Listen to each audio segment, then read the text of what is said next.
KZ Frew. Thanks.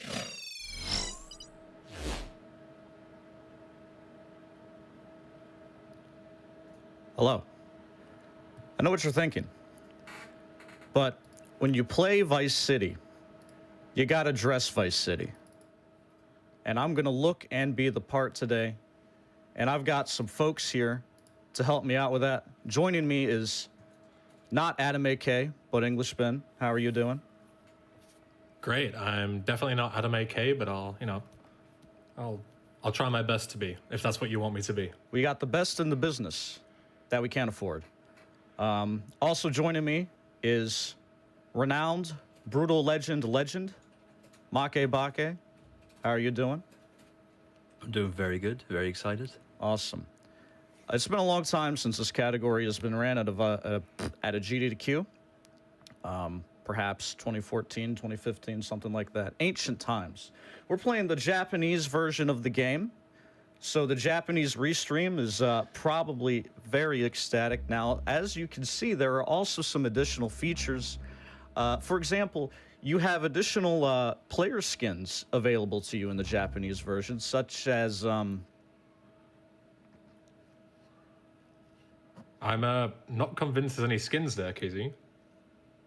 Are you sure? Are you sure, Ben? You don't see them? I mean, are you going to break the rules on the marathon, or...? Well, you know, let's just get it underway, shall we? Don't worry about it. Yeah, I mean, sure. Everything's working according to plan.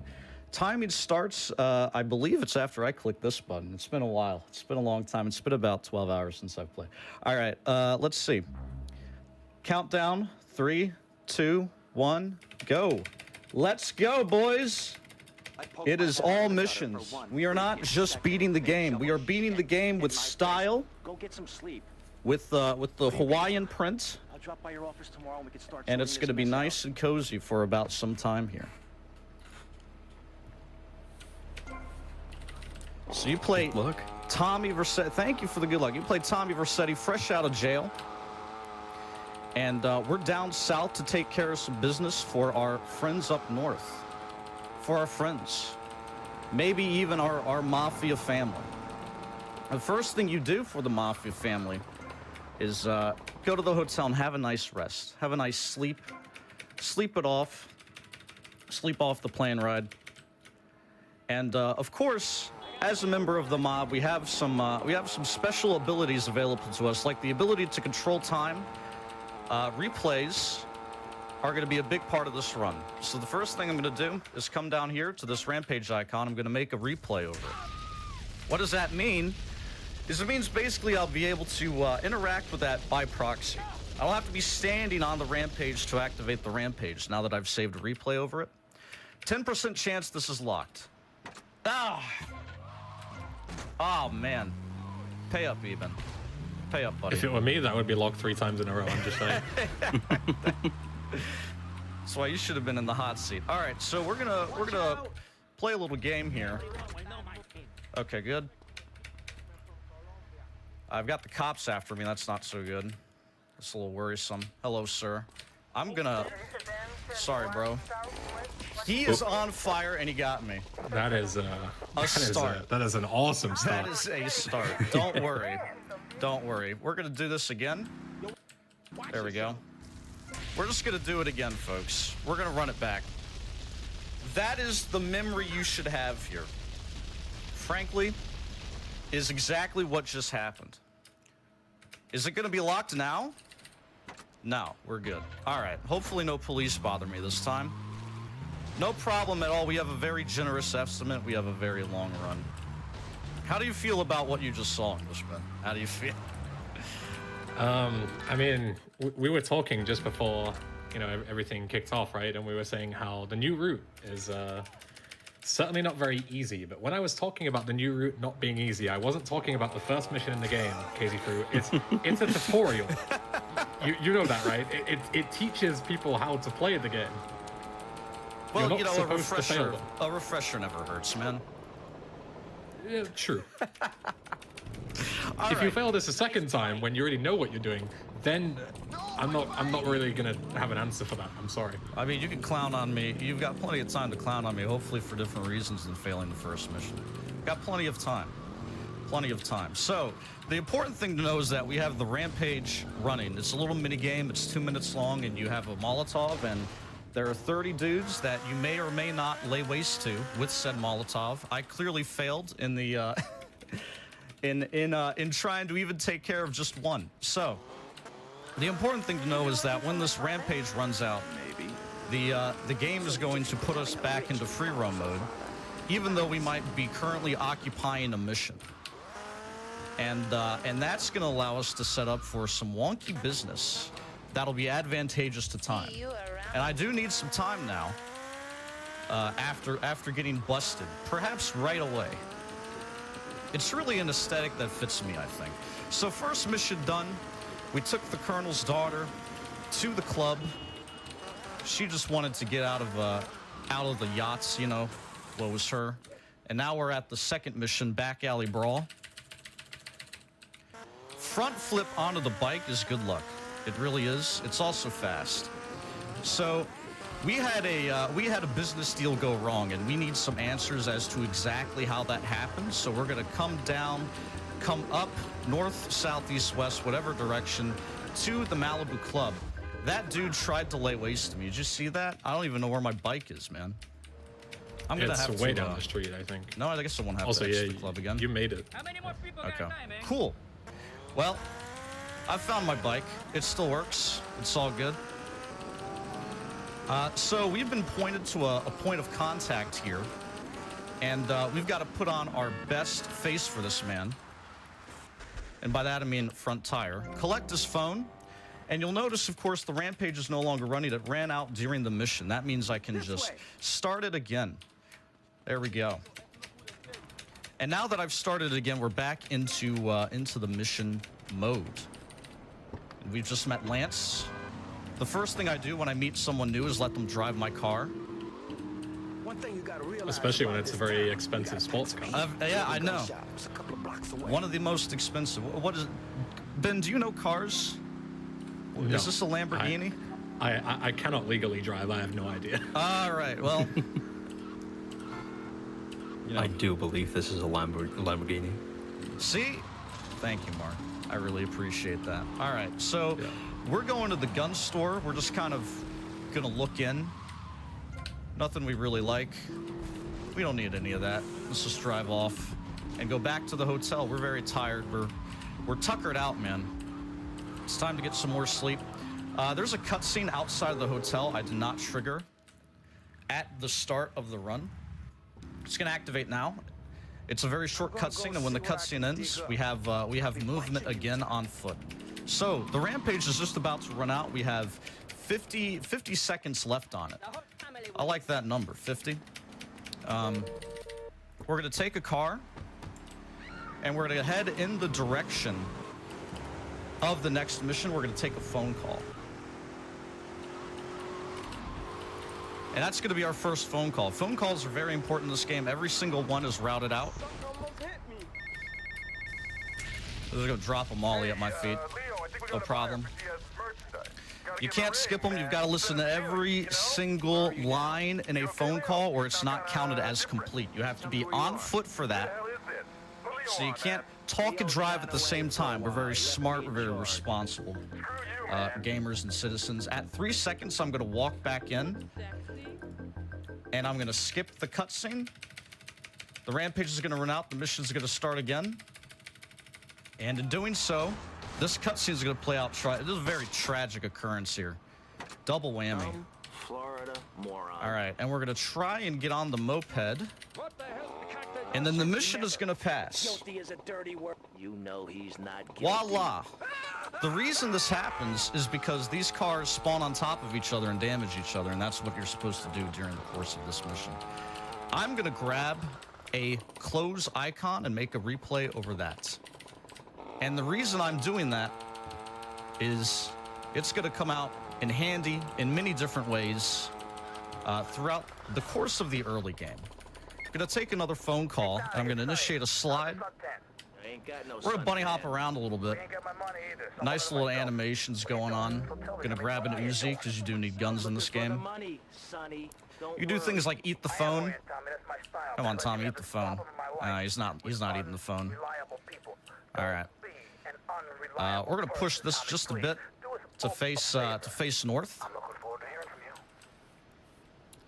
And now, Riot. It's gonna be the last lawyer mission. Tell me what happens during Riot, Ben.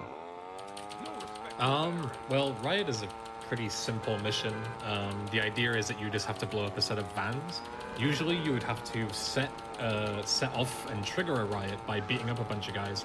But because we've already grabbed some weapons nearby, you can just blow them up through the fence. So I figured during this part, while we're kind of just, you know, shooting some guns and driving some cars like you would, it's probably good to kind of take it back a bit, because a lot just happened at once with the whole mission duplication and replay things. So I think this is probably a perfect time to just kind of give a bit more of an explanation about it. So one KZ3 was making the replay. Essentially what he's doing is there's a replay system in the game that allows you to watch back what just happened, and you can save those replays to a file. So what KZ3 is doing is he's deliberately setting up a short replay on top of certain icons inside of the game. And then what actually happens is, because of a bug, when you play back the replay, Tommy will actually collect the icon in the real world. So that allows us to remotely pick up things that we usually wouldn't be able to. And there's a million different uses for that. But one of the main ones is that it allows us to duplicate missions, as you saw for Jury Fury. And another reason, which you just saw there, is when he made the replay of the clothes icon. When you pick up a clothes icon and you kind of spawn back in after the fade, you regain control of Tommy. So whenever he picks up a clothes icon remotely in the replay, he's going to be able to move no matter what. So in cutscenes and everything else. And that will also give us a huge advantage in certain places. All right, so what I'm about to do, I'm going to drive a bit north. We're going to intercept a gentleman that has given some information to people he shouldn't has done so. And the consequences for that are going to be quite grave, as you'll see. I want to quickly throw in 2 donations while we do this. If we have any donations, now would be a lovely time. We have donations. I have a $500 donation from JP Ryan Law. I only recently found speedrunning, but KZ Fru's ability, humor, and human compassion has sucked me in. It is an honor to donate during one of KZ Fru's runs this time around. Thank you for providing comfort during a time of difficulty, and thank you to Doctors Without Borders for providing comfort and care at all times to those who desperately need help. Much love to Doctors Without Borders, KZ Fru, GDQ, and all of the community. You all are cuties. And I want to say, we are at about $57,800 away from $400,000. If there are 2 things in this world I know have the power to drive people to do some amazing things, it is GDQ's ability to raise money for charity and the power of 80s nostalgia. If we can combine those 2 things, 80s kids, this is your time. Rise up and make your voice known. Thank you. Thank you so much for the generosity. I just want to point out I got a frame-perfect trick where the camera doesn't follow the player. If you get on the bike at just the right time there, you just drive off. So I wanted to demonstrate that a little bit, even if it isn't advantageous for my time here. We have this man to, well, murder, unfortunately. How you doing? We have a chainsaw from the mission Treacherous Swine, and it's going to come in great handy here. As you see just now, that was not a bad pattern. He kind of randomly walks around the, not walks around. He kind of randomly putts around the city. So I hear thunder, and I don't like it, man. Like in real life, please don't. Oh my God, it's pouring rain. All right, cool. I'm not worried about that at all. But if I randomly do disappear, there's probably a reason, and the weather is probably why. So this is Mall Shootout. Mall Shootout is a mission where you intercept a man who has some kind of weapon device, I think, that our friend Cortez. Guidance chips, is it not? Yeah, our friend Cortez is trying to buy them. This is Assassin's Creed Assassinating here. If you noticed, he just watched that. That was perfectly executed. You know, I think Altair needs a chainsaw. Actually, I think I would love to see an Assassin's Creed like that. So we're just gonna go around back here and whack right into the tree. Perfect. All right, I'm close replaying before every single mission because that speeds up the fade. So we're just on our way here. Guardian Angels is the last Cortez mission. In it, you kind of watch over a business deal between two rival factions. And I'm going to try and pick up the, whoa, that was almost bad. I'm gonna try and pick up the weapon here in the garage while sitting on the bike. There we go.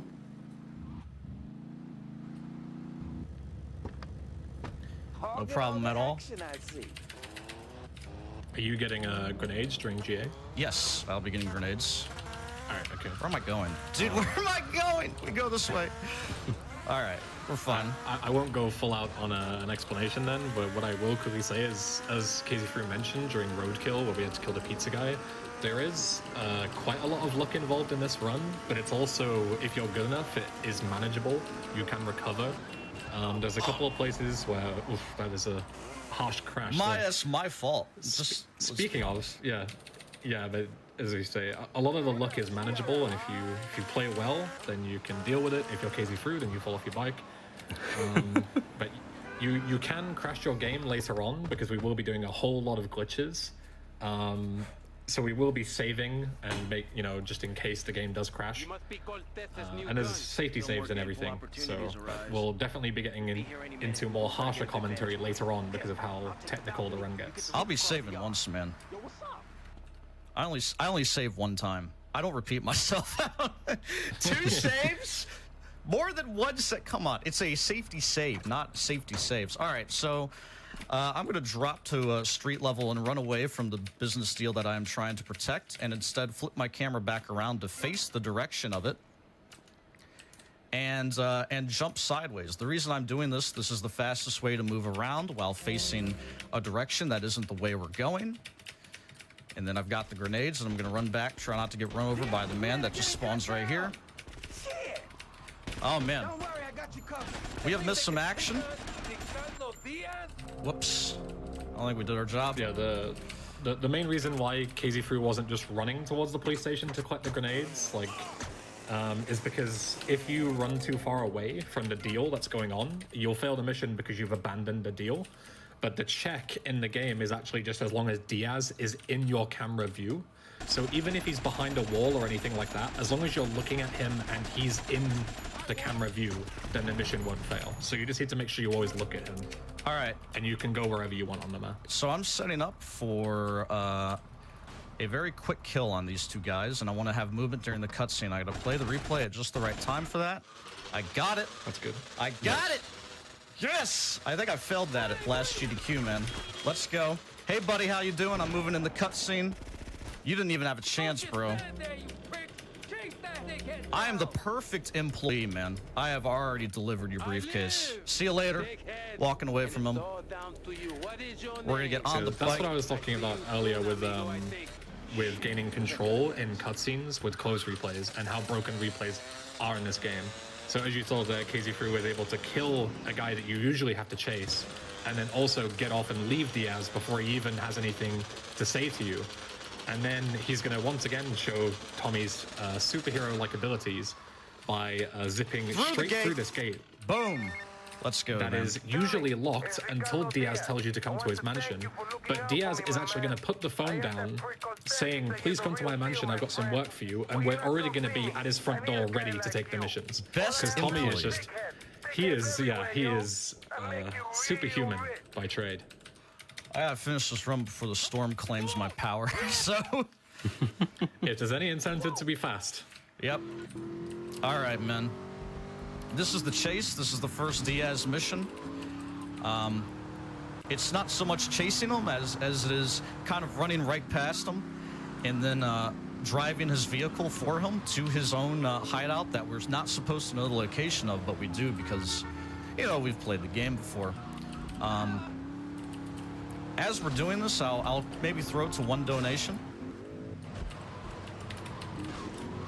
We have a $5 haiku for you from All Covert right. Muffin. All right, I'm here. Bastion of safety. No helmet worn while biking. Concussions, ahoy. Concussions ahoy. That's my next screen name.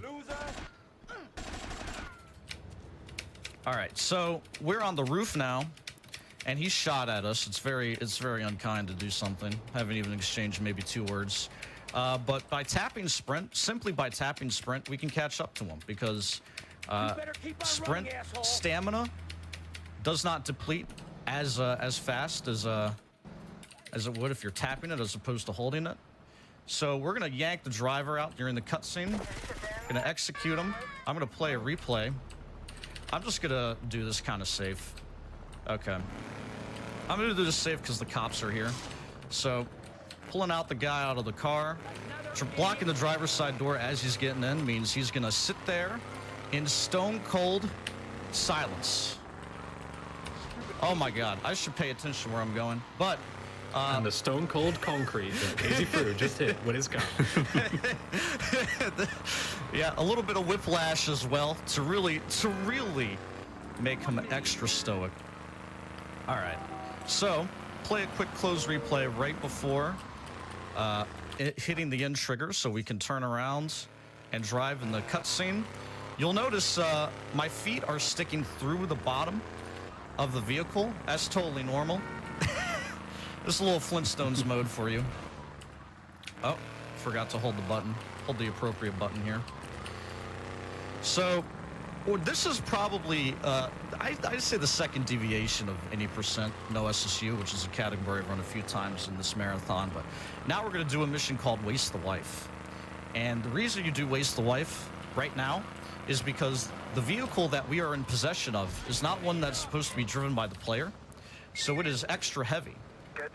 And because it is extra heavy, a mission in which we're supposed to flip somebody over is going to be a lot easier to do. So we're going to take this. It's a little damaged. It's going to be fine. It's going to be totally fine. We're going to stop, play a close replay so we can move again. We're going to pull up during the cutscene. Hey, we're just in the back here. All right. Where are you going, ma'am? She's going this way, and we're just gonna kind of inch her over, and she's totally flipped, so we can just drive off. You'll notice I played That was really good for the health. Yeah, thank you. You'll notice I played a quick close replay there as well. When my car was on fire, that's because close replays extinguish fire, just like that. Once again, there we go. You gotta Just make sure to really bring it home, really show them. It's just gotta hit 3 cars, you know. In case you missed it, here it is again. Run it back. All right. Ordinarily, I would bail out of my car and play a close replay at this marker. I don't really want to do that because I don't want to soft lock myself in the vehicle, which can happen. So we're just gonna be on foot. This is Phnom Penh. So Phnom Penh 86 is an auto scroller, more or less, that you can kind of speed up. And you're stuck in turret mode. Turret mode in the helicopter kind of limits your viewport to the side of it. You'll notice I can't really move past, I can't look up. I can look, I guess, all the way up and down, but I can't look towards the helicopter. And my gun fires at about yay speed. But we can make this better for ourselves by playing a close replay and right-clicking. We've broken out of turret mode, and now we can fire once per frame, so we are doubly deadly. And this is going to be very, very trivial. So I'd like to throw it to a few donations while we just clean up these gang houses. With a $15 donation from Brianato81. KZ, I am super stoked for you to be running a... you are ready. I'd like to throw the donations. We have any? You got it. Thank you. With a $15 donation from Brianato81. KZ, Hey. I am super stoked for you to be running a game you have such a passion for on a stage like this. You're one of my best friends I've found through speedrunning, and I'm super happy to have gotten to know both you and B. Broseph. Much love. Also, now that I have your attention with this happy donation, when are you going to run the greatest speed game of the last decade, Titanfall 2? Titanfall 2? I don't know. A $50 donation from Jace187. This Vice City run is amazing. Thank you, KZ, for the highly entertaining commentary. Good luck with the run. All right. Sorry, I do have to interject.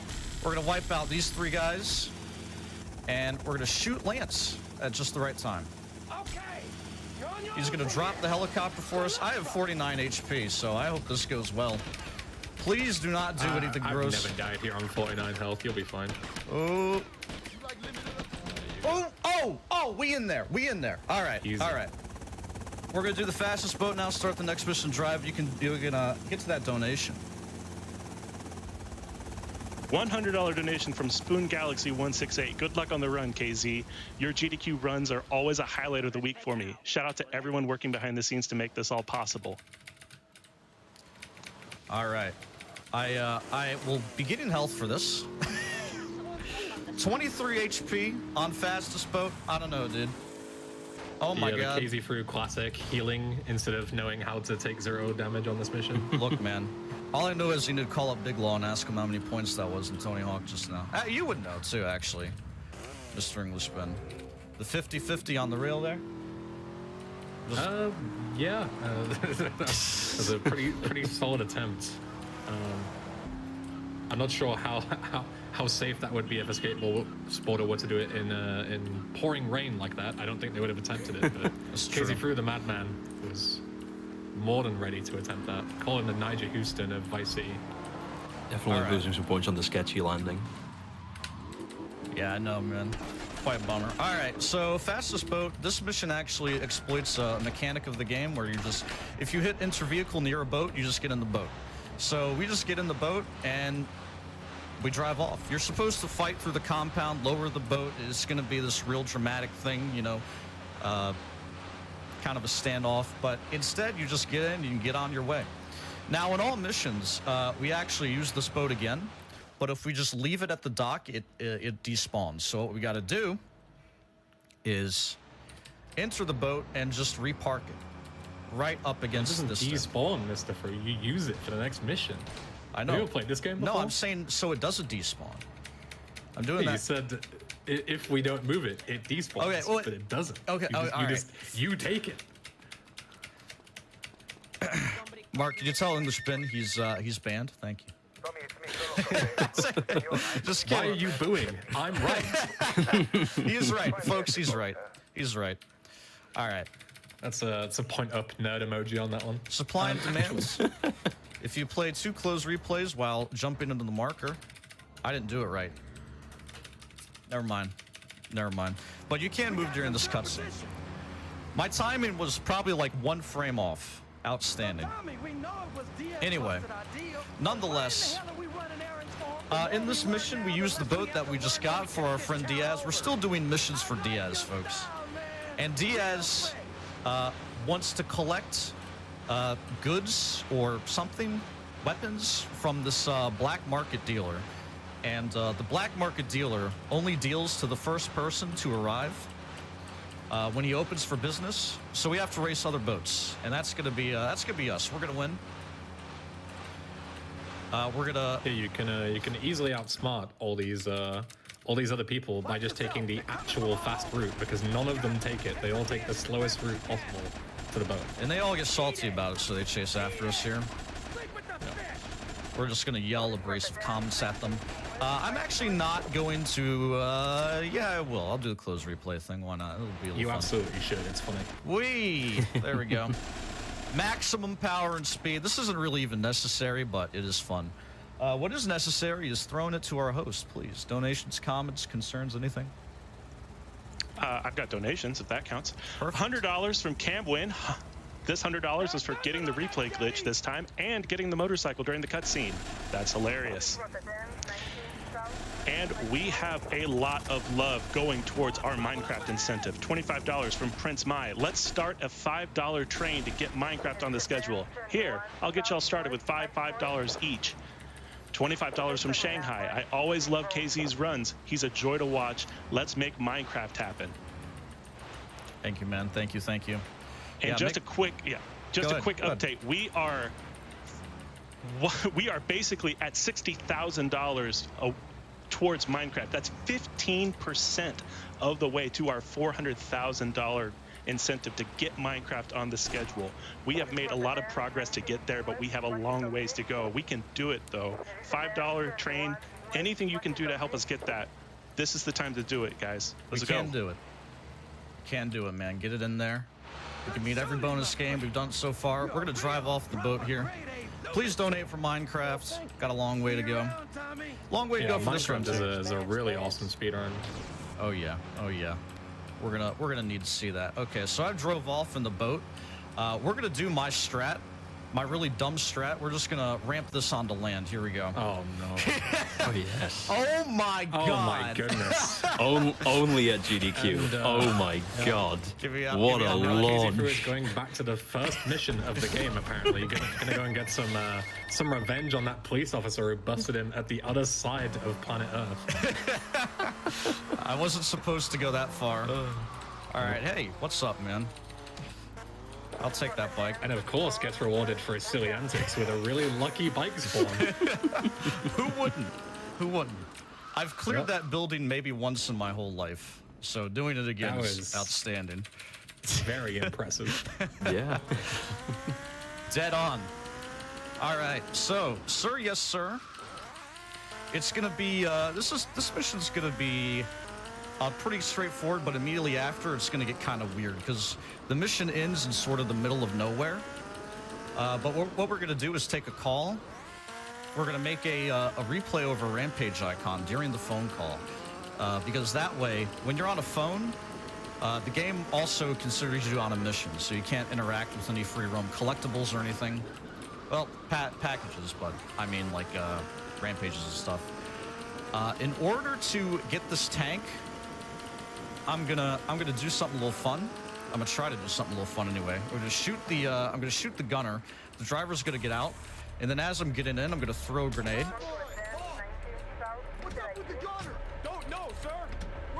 All right, cool. So now that the tank has taken damage from the grenade, there's gonna be a little fun side effect as we turn the turret around and shoot behind us, and literally punt anybody out of our way. PMC Trilogy is watching intently, waiting for me to flip this tank. It's not gonna happen, bro. It's not gonna happen. Now, I've got to say, I'm really happy that I've flipped the tank twice as many times that PMC Trilogy has, but yet I still never get laughed at for this. So I'm really happy. Yeah, nice one, PMC Trilogy. Go flip another tank. I think telling the whole audience is gonna maybe change the wins on that for you. Anyway. Oh yeah, I didn't think about that. Anyway, Can we so cut that? Hello. Is this thing on? So I was able to just glide into the garage there without interacting with the door, thanks to the grenade damage. I don't know why, but there you go. So we're on the phone. The Rampage icon is right here. It's shy. It's not hanging out right now, but it will be there shortly. I'm gonna try and get my sprint back here. All right. So we're going to have to do it. Gotta listen to this phone call. Gotta just shoot the stuff with our friend. The friend Lance. I just keep getting bumped by vehicles, man. It's unbelievable. There's a taxi. Nice. It's worth mentioning that if you're wondering if you've ever played this game before, you might notice that you usually aren't able to sprint or switch weapons or shoot or anything while taking a phone call. But if you have like an aimable weapon, such as like an assault rifle or a sniper rifle or anything like that, anything that you can zoom in with, if you take a phone call and then immediately aim in with one of those weapons, you can then kind of cancel that state, and then you can sprint around with the phone call still running, so it's a lot better for movement purposes. So what I did was I got in a taxi, I held down the side mission for the taxi, and I played the Rampage replay to activate the Rampage. How did I get up here? Jesus, what is going on? How did I do that? Oh, shout outs to VC stunting, I guess. Damn. Unbelievable. All right, so anyway, I have the Rampage running that I started on top of the taxi mission. I canceled the taxi mission, and the Rampage is still running, and I'm in free roam mode, which is unintended, but it means we can take the storyline mission now. Kent Paul, Death Row. Our buddy Lance doesn't make good decisions, and so he's gotten himself kidnapped. and we're gonna have to go save him. Unlucky for us, he's gotten himself kidnapped across the map. So we're gonna be flying the helicopter for just a bit of time. Heli flying though is something I deeply love. Check out this landing, man. Absolutely butter. All right, I gotta cancel this call. Like 360 kickflip into the compound, or what? Like, what's the plan here? I think I'm just gonna do it as safe as possible because I don't want to get owned any more than I already did. Just stay humble. Yeah. Yeah. So while we're flying across the map, we can fit in a couple donations. We have a $5 donation from the train conductor. This is your train conductor speaking. Thank you for joining us on the $5 hype train. We will be arriving to the Minecraft run in just a little bit, so get comfortable, and the ticketer will be around to get your donations. Please enjoy the ride and make sure to donate on our $5 hype train. Thank you. And those $5 hype train tickets are going fast. $25 from Hilda, who wants 5 tickets for the $5 train, please. $100 from Demeter. I'm really interested in seeing this Minecraft game everyone seems to be talking about. $100 from Midnight Maxim. GTA Vice City was my first PS2 game, and it helped make so many memories switching off the controller with friends. I love to see it be so broken and played super fast. Thank you very much for the donations, everybody. Keep them coming. Get that Minecrafted. All right. So we rescued Lance. Nice to see The game has an appetite and has eaten a few things out of my inventory. I don't have the Uzi or the orange assault rifle, so that's very cool. But we don't really need them. It's just, you know, I'm a little upset. Why would the game do that to me? Come on, this is not nice.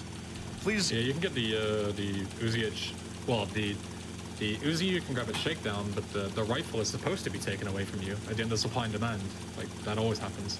Does that always happen? Oh my! I don't know what to tell you anymore, Casey. Like, I don't know if you're being serious. Yes, that always happens. Okay, all right. Yeah, that's perfectly normal. Anyway, we're gonna drop Lance off at the hospital here.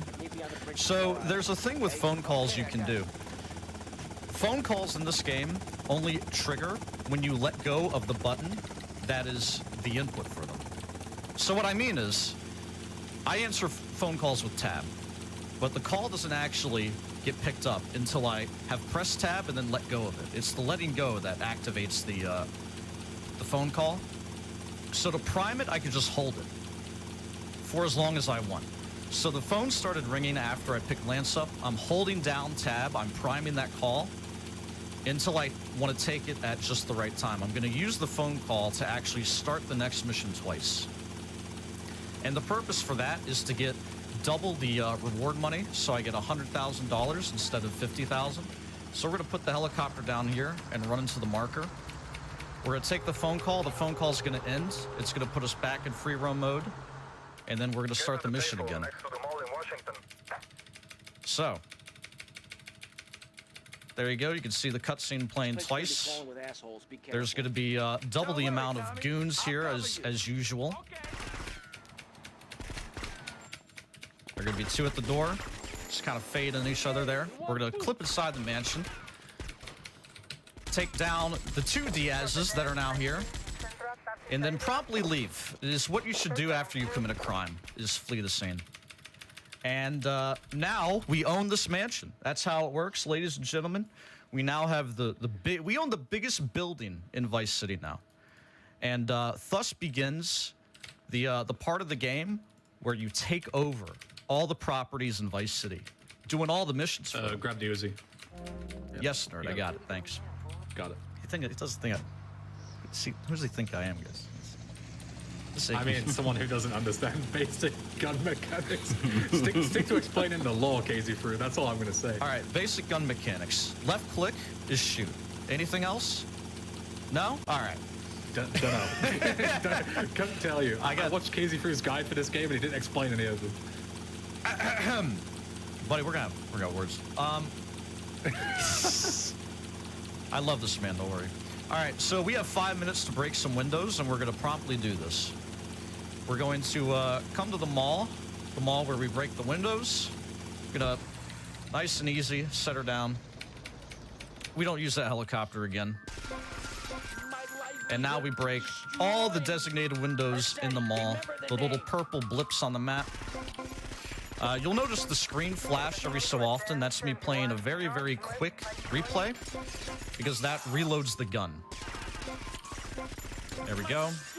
Good windows. We're gonna make a quick pit stop at the, at the gun store.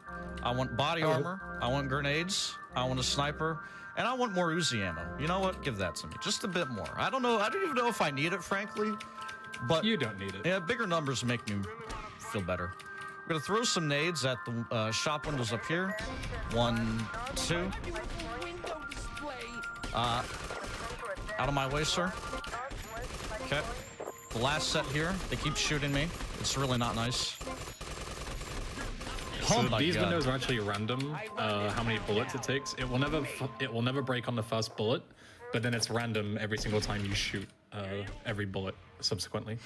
So I've just warped. I made a replay over the buy icon for the Malibu earlier, and we're now at the Malibu. See? That's how it works. And Yeah, when you buy properties in this game, it's usually obviously going to take the money away from you, and that's why we actually duped Rubout earlier, so we could afford the Malibu Club. But if you buy it inside of a replay, it doesn't actually take any money away from you. So that will allow us to basically use this $120,000 that we have to buy all the assets that we need to complete all of the missions.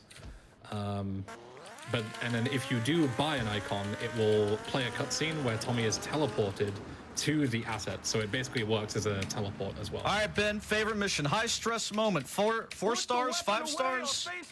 Here we go. If anyone has a coin, feel free to flip it. And if it's heads, KZ will pass the mission. And if it's tails, he will be arrested.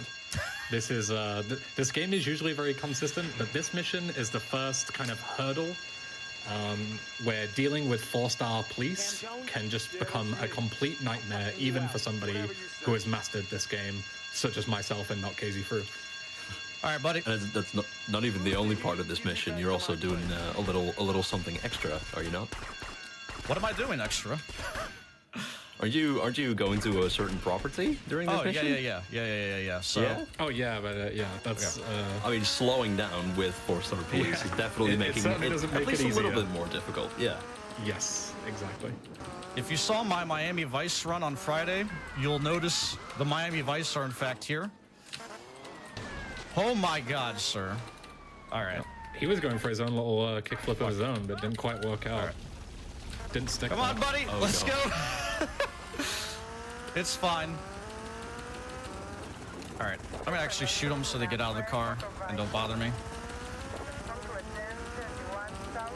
And if we make it to the paid spray, we're good. Looks like we will make it to the paid spray. Plan, I guess coordinated. EnglishBen's golden rule keeps up that if you are in this mission with green splits, you will fail. If you're with red splits, then you will succeed. And there are no splits, so you know. I banked all of my bad luck. I spent all of it getting arrested while on fire earlier at the Yeah, race. I was just about to say that there is no doubt in my mind that the splits, if they were available, would be red based on the fact that he failed tutorial and spent all of his time doing like tray flips off the roof with his boat, like when he should have been completing missions. Hey, man. Glitch this Sentinel. You didn't glitch one on fastest boat. No. Glitch this. I'm glitching near Printworks. I'm glitching near Printworks, bro. Why would I use that? Because it's faster. I've And practiced. the car is faster. It's what fine, do you bro. mean? It's fine, bro. Ill. Oh my god. My brain. So we just live warped to the property discussion. we warped to the property we bought. We're going to now actually use it again because now there's a save icon where that property is, and when you pick up a save icon, you warp, and the game does set you to on mission 0, which is the free roam mode. So we used it to start the side mission Vigilante with free roam on. So now I'm going to hold down the side mission Vigilante, get out of the car, phone rings, let go of Vigilante, I can start the mission. The phone is still ringing, but it's silent. It's quiet. Can't hear it. But I will hold it for a bit. I will prime the call by holding it as I'm driving around here. And I'm going to let go of it when crossing the bridge. And when you let go of a call while you're in a vehicle, it just kind of drops. And you can see we're back in free roam mode now. 2 wheels again, bro. I just cannot stop grinding off of everything imaginable. So this mission is probably the first one where you do a bit of a wall bang, a bit of a really sick snipe. I'm going to snipe a dude from outside of the golf course. That is supposed to be my target for this mission. So we want the phone to ring while we're doing this. So the phone should ring now. All right. Phone's ringing. Hit this marker to spawn the dude. There he is in the cutscene. We're going to stand here. Zoom in. Right there. Got him. All right. Easy peasy. Clap. Somebody clap. Thank you. Thank you, thank you, thank you, thank you, thank you. See, I can't be labeled as toxic now by the chat because I just clapped for you. Simple as that, right? We're friends. I support my buddies. All right. But yeah, so this is where we're gonna say the commentary is gonna pick up a bit, because this is where everything is gonna kind of all come to fruition. So KZ Fruit is gonna take the on mission 0 phone call, which is he's taking the phone call, but he's still gonna be in free roam mode. That was what the setup was for in the last mission. And then he is going to be able to make a save replay at the Malibu, which will be useful for teleporting around later. Because as KZ3 mentioned, you can teleport to a save icon as long as you're in the same region if you pick it up. And then when the call ends, he's going to go back into free run mode. Then he's going to start the shootist a second time. Now, the shootist dupe isn't really used for anything that you've seen so far in the round. Like, we're not going to flip any cars and pass any missions or anything like that. But he's going to complete this mission as normal. And then because there's 2 instances of the mission, the second one is going to get stuck. And that's very important, because on the second instance, he's going to set up a very specific checkpoint inside the mission, and then go into free roam mode and start a completely unrelated mission, which is Demolition Man. If you guys have played this game before, you will know Demolition Man very well. It's the classic I could never beat this as a kid, where you control a remote RC helicopter and you go and blow up, what is it, like a construction building that's been built for Avery? It's some prime real estate. He's trying to get his hand. Yeah, trying to drive people out of town here. And the reason this whole glitch is going to be done is in order to do a thing called insta-passing Demolition Man. So simply put, Demolition Man is going to be insta-passed.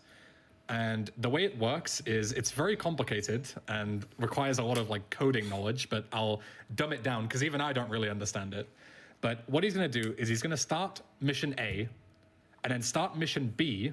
And under certain criteria, mission B is going to instantly pass as soon as he starts it. Now, you can't just do that with any missions. As I say, it's very particular checkpoints of very particular missions. So you will see once he completes this mission and shoots the targets, we'll go over to Demolition Man. And you won't see the RC helicopter at all. He will start the mission, skip the cutscene, and it will pass, just like that. So I'll go through it again, because it's very difficult to kind of keep track of everything. So we'll go through it. I'll kind of, take you through it step by step as it happens. All right. First, I'm going to get to 25 in this round. You can see the points on the right side. 15 out of 60. We got to get to 61. It's fast here to not shoot the first target, shoot the second one, and the third one. Up to 25 is what I like to do. And then run to round 2. There are 3 rounds. Yeah, the banter is good, guys. Please don't fuss too much about that. We're here to have some fun, and we are having exactly the amount of fun I want. Not too much, not too little. I have more fun the more donations we get, man. All right, so each one of these is 1 point. 53, 54. I don't have the best aim, but this game doesn't really offer you the best aim anyway. Round 3, we just don't do anything. We just cancel it. And now we will head back past the mission, but the mission's still going to be running, as Ben said. And we're gonna use that second instance of the mission to do some funness. We're gonna have some fun. We're a little bit of tomfoolery with the game, just sort of nudging the game, like do me a favor and help me put together a job, son. After shooting like that, if you ask me to be only a little nudge though, because too much and it'll crash. Yeah, you're right. You're right. You don't want to push it too far; it will stomp out of the room. All right. So the mission's still going. I got to do this very fast. Start the round. Immediately cancel the round. Yeah, because he's already done this mission, he can skip through this kind of tutorial, And then what he's gonna do is he's gonna shoot this random pedestrian and Phil once each. And that's in order to get a wanted level. Because if your phone rings as you die, then you'll go back on mission 1 and that instance will fail, but we need to keep it running. So KZ Fru is going to set up the Instapass by killing himself in between rounds 1 and 2. If he does it at any other point in the mission, this won't work. 2 and 3. And if he's on mission 0 and he dies, like you saw there, without the phone ringing, then you actually don't fail the mission because the game doesn't think that you're on one. So now he's going to make another little pit stop because obviously we need guns. So he's going to buy a lot. You can buy like as much as you want here, basically, because as I say, we don't need money for really anything else because of the asset buying glitch. I'd take that. I want it. All right. Understandable. Have a great day. Out of spite or actually no? No, I don't take freeways here. I mean, taking the freeway is objectively faster, so it definitely is out of spite. God. Anyway. Come back. But a PCJ is definitely worth taking. So, KZ Fru is going to go ahead, and after he's bought the guns, he's going to head back, and he's going to play the replay of the Malibu save marker. He's going to teleport back to the Malibu. That's just a quick little shortcut. That'll just save us a bit of time. And then he's already got a bike, so usually he would get like a fixed spawn that's nearby. But if you get one on the street, then it's a little faster. So he's gonna set up this jump here. This is kind of tricky. You want to avoid the slow-mo from the oh my god, dude. Replay, you will die. I'm telling you, replay. Yep. Oh, you're a legend, Ben. Yep. I've died to that before in a run, and I was not going to let you do it as well. Yeah. So Vice City physics are great. He would have drowned there, and that would have been really bad. You might drown here too. KZ Fru. Come on, goodness me. Charm, I believe. Goodness me. He's making it look way harder than it is. Let me tell you. Oh no. Really? I'm just gonna take. Just go over it. Just go over it, please. I'm just gonna take it, dog. Yeah. This strap does not save that much time. Just hit the jump, please. Goodness me. Wow, I would have gotten owned, man. Thank you. Yeah, so those jumps were to just skip the slow-mo, but it's fine, not a big deal. So now he's going to start the mission, and he's going to skip the cutscene at a very particular time. Because if he skips it too early, then we won't be able to cancel the second instance of Demolition Man that's going to spawn. But if he leaves it too late, then he's going to get stuck in the cutscene, which isn't a big deal, but I'll let him focus here. Okay. Perfect. Good. So now he's going to wait for his phone call to come back in because we're going to use that phone call again to chain into another glitch later on. And then, he's going to finish the Instapass up by holding the call and then blowing up the van that you would use. And that fails the second instance. If you, as I mentioned before, if you start missions while other missions are running, usually the game will crash. So if we just went ahead and started Bar Brawl, which is the next mission, while Demolition Man was still running, that would be it. The run would be over. The game would crash. I hate rain, dude. So, as you saw there, he started Demolition Man and then just instantly passed it. Then he killed off the instance and we're good to go. That's Demolition Man completed in 1 second IL time. And now he's going to take that call, start Bar Brawl. They get cycled, then, dude. Yeah, classic cycles. So then the phone call finishes, and now we're on mission 0 Bar Brawl. One thing I was going to mention earlier is if you're not quite keeping up with when he's on a mission and when he's not, you can quickly look at the bottom left of the screen. If you look at all the icons, like you see palm tree, the A, the V, and the C, that means that those are missions that he can pick up. And that is essentially that he's able to start other missions, which means that he's in free roam mode. If you don't see those icons, then he's on mission 1 or in me and mission the boys mode, as we'll call it. Hanging out. Oh my god, he's gone. So KZ Fru is quite notorious with crashing into things on this mission. Oh, sick.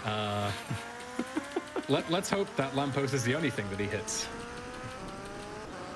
All right. Anyway, I'm specifically going to run these guys over if I can come to a stop at any point, because I don't want to shoot my gun.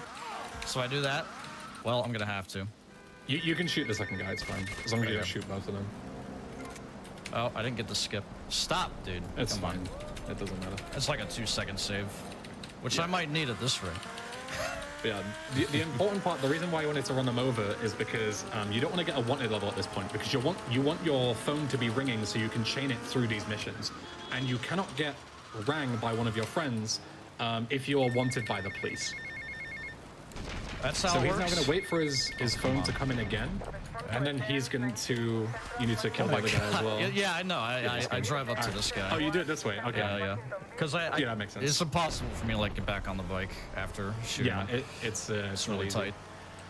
But yeah, so he's doing this mission pretty much as normal, but the thing to keep in mind is that he's still got his phone ringing and he's keeping that call the whole time. So now, once again, he's holding the phone call, then he's going to kill these last two guys, the mission will pass, and then he's still got his on mission 0 phone call, so then he can chain it into the next mission. We're then going to chain it through auto side, which is the next mission that we're doing, and then into all hands on deck. And the final big payoff for this, that might despawn. I don't know if it's a weird... I think it's fine. It might be okay. Bet money right now. It's fine. Boom! All right. Well, understandable. Anyway, yeah, so the reason we're chaining this call all the way through is because, as you mentioned before, like, you don't have too much control when you're taking phone calls. But the mission that we're doing later on is one big auto-scroller where we're just gonna be sitting around and waiting and doing nothing. So instead, we're gonna set it up so we can take 4 phone calls on that mission. And that's gonna save us taking them at inappropriate times. Yeah. So that's what the whole call chaining is for at the end. It doesn't matter how fast the run gets. You still have to listen to like the same amount of phone calls. So if you could just squeeze them into places where you're just doing more than one thing at once, maybe 2 things at once, it's very, very good. Very handy. So this mission is just all about like going around and eliminating some guys that are trying to conduct a bank heist. They're all apparently related. They've come into town for this purpose. There's a guy sitting in an armored van. There's these 2 guys just chilling outside the jewelry store. I guess maybe casing the place. Very, very obvious. All right. Come on, bro. Nope. All of their names are also references to other franchises, such as the Driver franchise. But I don't think you'll be able to see it because it's in Japanese. I think the names are translated as well. All right, so at this point in the mission, you usually get a wanted star. So what I'm gonna do, I took the bribe, the little icon that depletes your wanted level by 1. And now I'm gonna wait for my phone to ring. I gotta find where I'm going. Where is it? This building here. It's this one. Yep. Yeah. We're gonna stand next to this pole and set up for another wall bang. There's a dude out on the lake. And there we go. We got him. Nice. Yeah, so regarding the wall bangs, as you've seen, like, it's really easy to do in this game. And the reason for that is because sniper rifle bullets travel so fast that they can travel through objects. So what is basically happening there is there's a guy out on the boat, and you can just shoot all the way through the buildings to the other side of the map and immediately blow him up on the boat without having to drive to him. So it's nice and fast. Let's go, bro. Okay. That's fine. This guy can give you some trouble. He also takes a random route and can be annoying, but that was pretty good. All right, so now we're gonna take all of our phone calls that we have queued up, basically every single one. We got a lot of people that want to talk to us, so we're gonna listen to all of that during this mission, which is more or less just defend the boat. It's not really too exciting. There's a couple helicopters. There's a bunch of guys on boats. We're gonna take care of each and every single one of them. And during that time, we should probably take care of plenty of donations, especially for that Minecraft incentive we still have to meet, I believe. We've got plenty of people that are driving this extremely stylish hype train towards the $400,000 Minecraft incentive, starting with $100 from a Betty Ann Frew 26. Mama. Great job. I'm really enjoying this run. Thank you to your commentators, and say hi to B. Brosef. And thank you for supporting Doctors Without Borders. Hug emoji. Love, Mom. That's right, Sonny. Thank you, Mom. Thanks, Mom. That's my mom, man. She can't. Hey, hold on. Come on. Busy trying to sort things More out. donations, please. I'm helping you with this, all right? It's our mom. Well, I've heard you've been busy, all right. Busy killing drugs. All right, keep the donations coming. You got it. $100 from Recursioning. KZ, we've seen you run this game 100 times, and there's something new every time. Remember, if someone gets in your way, just yell Miami Vice while shooting them. And we have a lot of people punching multiple tickets on the Minecraft hype train. $20 from Sarah Wall. Minecraft is my best friend's favorite speedrun to watch, so of course I have to join the donation train. Choo choo. $250 from Mechanimal. Support MSF and get to watch a Minecraft run? Take my money. Big thanks to everyone at GDQ and MSF for all the good work you are doing. $20 from Little Brave Fox. Great runs and awesome job on the mic, Brutal Mellow. Now let's see some Minecraft. Wah! That's what was read. I promise. I didn't add that in there. That's what was said. $100. I would have judged you if it was, don't worry. Oh, thank you. I appreciate that. $100 from Zach Kill Gaming. This Vice City run by KZ is wild. Let's keep the donation train going. We have a $50 anonymous donation. Super psyched to see this Vice City run. KZ is doing an amazing job. $250 from Big Boss Self. Let's keep this hype train rolling. Great cause and worth the donation every year. Now I'm warning you. You hear me? Relax. $50 haiku from Tef. 10 train tickets, please. I would like to see Minecraft. Here is $50. $10 from Cole47. Here's a ticket for myself and my good buddy Steve. All right, probably get one more. One more. $100 from Martin Scores Easy. Hey. This has been such a great week, and to end it with a second KZ run on my favorite GTA game is the cherry on top. Take that. Yes. Owned. All right. So that was all hands on deck. We took 4 phone calls. You have to listen to all those phone calls. We did. And now we're going to be dumped in the middle of the ocean. But I made a replay over the Malibu save icon a long time ago that I still have, so we can just drive it south and then put our boat right outside the club. Hey, handsome, trying to run here. Run right on in for the driver. Because the Malibu is all about getting employees, let's say, for a bank heist, accumulating people. And for some reason, we need to best each person in their own category of skill set that they're bringing to the table. So we beat Phil Cassidy at shooting. Now we've got to beat The police. So now we've got to beat the cops. They shouldn't bust me, right? I mean, that's a pretty good YouTube thumbnail. I respect that. Buddy. So, anyway, just dodge the cops, what is his name? The dude I'm racing. The guy you're racing? Yeah. Hillary. We gotta beat Hillary to the finish. Although the cops are not on our side, so that's gonna be like doubly difficult. We transitioned to the bike, obviously, because it's faster. It's just, you know, a better vehicle all around. Yeah, Hillary wanted to cheat and give you a disadvantage, but instead we just reverse cheat. We give him the Uno reverse card and just bop him with one of the fastest land vehicles in the game that's nicely parked nearby. We're still in second, bro. I gotta find Hillary. Where is this man? This is a little scary. There he is. You see the big pink arrow? There he is. We're gonna catch him. Watch out for some of these scripted cop spawns here.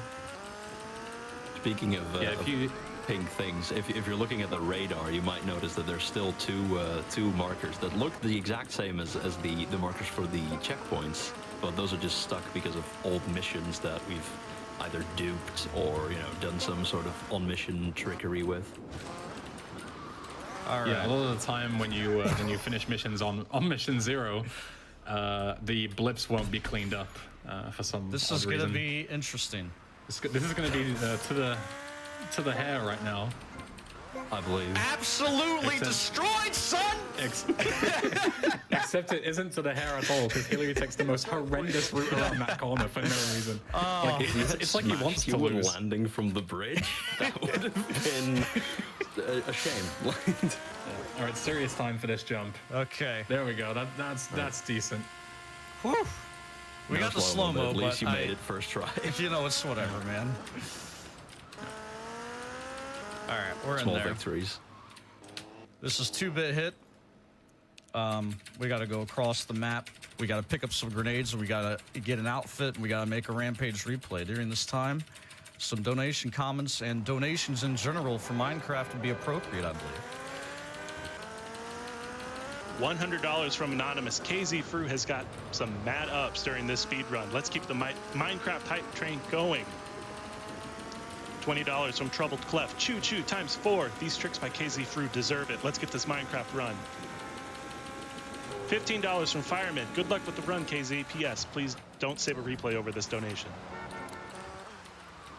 I need to stop jerking around, bro. I'm gonna get myself in trouble. I'm not sure if there's a single ramp that you haven't just gone full speed over yet for some odd reason. Well, I don't know. I'm living dangerously. I respect it. All right, so we need to frame a rival faction into seeming to have committed a murder that they have, and we need to wear the appropriate clothes for that. So we're now dressed as a gang member here, and at a funeral, no less. It's really bad it's a little morbid. So in the meantime, we're on a mission. We're going to come up here. We're going to make this Rampage replay. We've made this replay before, but you can only have one at a time. So nonetheless, we're going to come up here. There's a really tricky little trick, a sneaky little move you can do.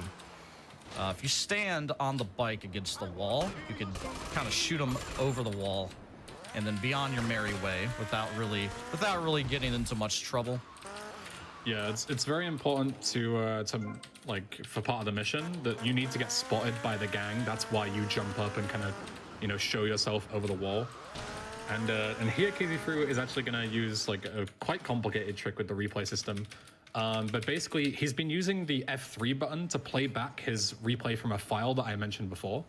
But there's also an F1 button that just plays back the like X seconds of gameplay that you've recently been doing. It's usually about like 30 seconds or so. But KZ Fruit did a set of inputs there to manipulate it so that his F1 press was right at Kaufman Cabs. So then he could use his F1 replay to teleport back to Kaufman and buy it while keeping that gun rampage replay that he mentioned during the mission. And then he made a save marker replay and then started the rampage along with this mission, which is VIP, in order to once again carry through phone calls during an auto-scroller later on. We'll be taking 2 calls in the next mission because, again, you're just waiting on a timer for something to happen. So it's the perfect choice to, you know, ring up your buddies and get some new jobs because we're running out here. We're going through these missions a bit too fast. So, yeah, we need to get calls for some more. All right, so I hate this. So here, I cannot stand this. So you need to drive this guy, drive him by, because this is the only weapon you can actually use right now thanks to the rampage. You got to scare his fare out of the car, and now he's gonna be very mad, and his car is really low health. So he's probably gonna catch fire, and then he's gonna kind of be extremely dangerous. So let's see if he catches up to us here. Okay, I'm going for it. Yeah, you can hear him on fire. Sir. Okay. Yesterday, my VIP fare here got run over, so I was a little anxious. Anyway. Yeah, sometimes these guys, you know, they lose out on $7 from a taxi fare, and they just go absolutely crazy to the point where they will kamikaze you in order to get revenge. Like that's how crazy this place is. I don't know about you, but if KZ Fruit stole my lunch money, I'd just be like, all right, dude, like just if you really need it, take it. You know, I'm not gonna come and throw my life away for this. It's not worth it. Thank and you, even Ben. if you want to get revenge, literally driving a car that is seconds from exploding and just staying inside, bit much. Yeah. Did I forget but this to game hold is this? a bit much. I might have forgotten to hold this. Let's see. Oh, thank God. It was like the last frame, man. Whew. All right. Yeah, so Fru deliberately got out of the vehicle while the timer was running down, and then he's able to take the phone call here because he carried it through. He's going to deliberately empty the clip to all but one shot, because as you see outside, he's got a bunch of weapons waiting for him, because inside the airport, there's a scanner that removes your weapons. But it's really bugged. I don't know exactly how it works, but it doesn't function as it's intended to. So KZ Fruit is going to shoot his last sniper bullet to kill this guy that he's supposed to do for the mission. But then as he goes outside, he'll actually have a full sniper ready for him with 40 shots available. So he's basically refilling his ammo by emptying out his magazine. It's really silly, but it's necessary for this run because we're going to use a lot of snipers later on for a lot of war bands. All right. 40 sniper shots now. He's got, yeah, 40 sniper shots from 0 for some reason. It's really strange. So you get the phone call out of the way, and then usually on this mission, when you drive back the intended way, they actually set traps for you with some really some really fast, like modified admirals that are a real pain in the backside to deal with because they have like SMGs and they will just destroy you. I didn't know that. Apparently, you don't. I didn't know that. Oh my goodness. But luckily, KZ Fru is a smart man. And he's watched EnglishBen's tutorial on this. I have. And it turns out that you can just take some, back alleys around the airport, and you can completely dodge those spawns. And then save walk back to Calcon Cabs with the replay that we made earlier. And then you can just head towards the ammunition where you're going to drop off the briefcase. All right. So we're going to do a couple Love Fist missions now. They're the parody bands in this game. We're going to drop off briefcase here past the mission. The cops no longer care about this, but Love Fist, we've got to meet some of their needs. They're gonna want some product. And KZ Fru, did you know that Love Fist's music is on Spotify? I did not know that. Officially a band on Spotify. I did not know. Unbelievable. Shout outs to Love Fist. All right, first mission is Love Juice. We're gonna come down here and do a 6-spin and meet with a dealer. Looking for something special? I got what you need. Thanks for the money, sucker. Just get absolutely owned, man. Unbelievable. Anyway, I cannot take that L, so we're gonna chase him down. Is he gonna Much turn? akin to the cab driver from the last mission, KZ Fru is gonna reenact revenge. There we go. Gonna take the briefcase while in the vehicle. There we go. Just kind of spam replays. It'll work eventually. This is like the only time you're technically on the phone while in the vehicle because you get a call during the mission. It's weird. But normally you can't listen to phone dialogue while in the vehicle. So I'm gonna make a replay over the film studio icon there. And we're gonna come back to that later. Gonna go across the bridge. We're gonna grab our friend Mercedes, take her back to the Love Fist studio, V-Rock Studios, mind you. In the meantime, more donations, please. We've got some pretty big ones to get through. We got a $1,000 donation from Ryuji. Oh my. Says, kill the wait, they've already been saved? Hey, Mercedes. Oh, here's the Minecraft Hiya, then. Tommy. Also, And how great are shout out you? to KZ Fru for his awesome and entertaining Fancy run. having Love Fist? We have another Just as a favor, $1,000 I donation expect from return. Dobbs Works. This is just says, all hail the wheel, give please. We have another $1,000 donation from Self the Younger that just says, because my big boss brother donated already. We have a $250 anonymous donation that says, punch blocks, extend GDQ. Oh my. I'm sorry, I'm suffering deep harassment in the game. All right, anyway, we can probably get another one in. Well, I want to let everyone know that we have passed $70,000 and we're closing in on $71,000. We have made a lot of progress in the past few minutes, but we still have a long way to go to hit Minecraft. So we can keep this train going. This train has been very strong, and I know it can get stronger, everybody. So please, if you have the ability to do so, gamesdonequick.com/donate. Please, if you have the ability, we are more than happy to take any amount of donations to help us meet this Minecraft incentive. We can do it. I know it. I've seen it done. We've got this. Mercedes is one hell of a machine. Just takes a couple face plants and is totally fine. So this is the second Love Fist mission. We can probably pass it to anything else we want on the host. Any more donation comments? It's a very short mission. Just pull up here, take this guy out. We have a $250 donation from Steve that just says, I would like to get back to my game. Let's play some Minecraft. $5 from Zombie Hunter X. It just says Minecraft Hype Train. Choo choo. $250 from Taven171. Working from home due to COVID since March, and SGDQ has been a welcome respite this week. We need more games. Put this towards Minecraft. Do need more games, man. Absolutely get that Minecraft in. All right, so it's a very short mission. Just snipe him as he's driving off, and now we can take our limo down here. Take another phone call because that's going to unlock the next set of missions here, the biker missions. Yeah, so what Casey Fruit did there is he's swapping guns. I'll talk about that in a second. But when he was shooting that car just then, he then played a replay once the driver got out. You would usually see that quite a lot earlier on in speedruns, but it isn't done as much in all missions particularly. But we call it glitching the car. So because this game is quite old, it came out in 2002. The game doesn't have a lot of memory that it can allocate towards traffic spawns for vehicles. So when you shoot a car and interrupt the animation, it's like the driver almost never got out, and that kind of marks the vehicle, so it's never able to despawn until you do something like load a save or restart the game or blow it up.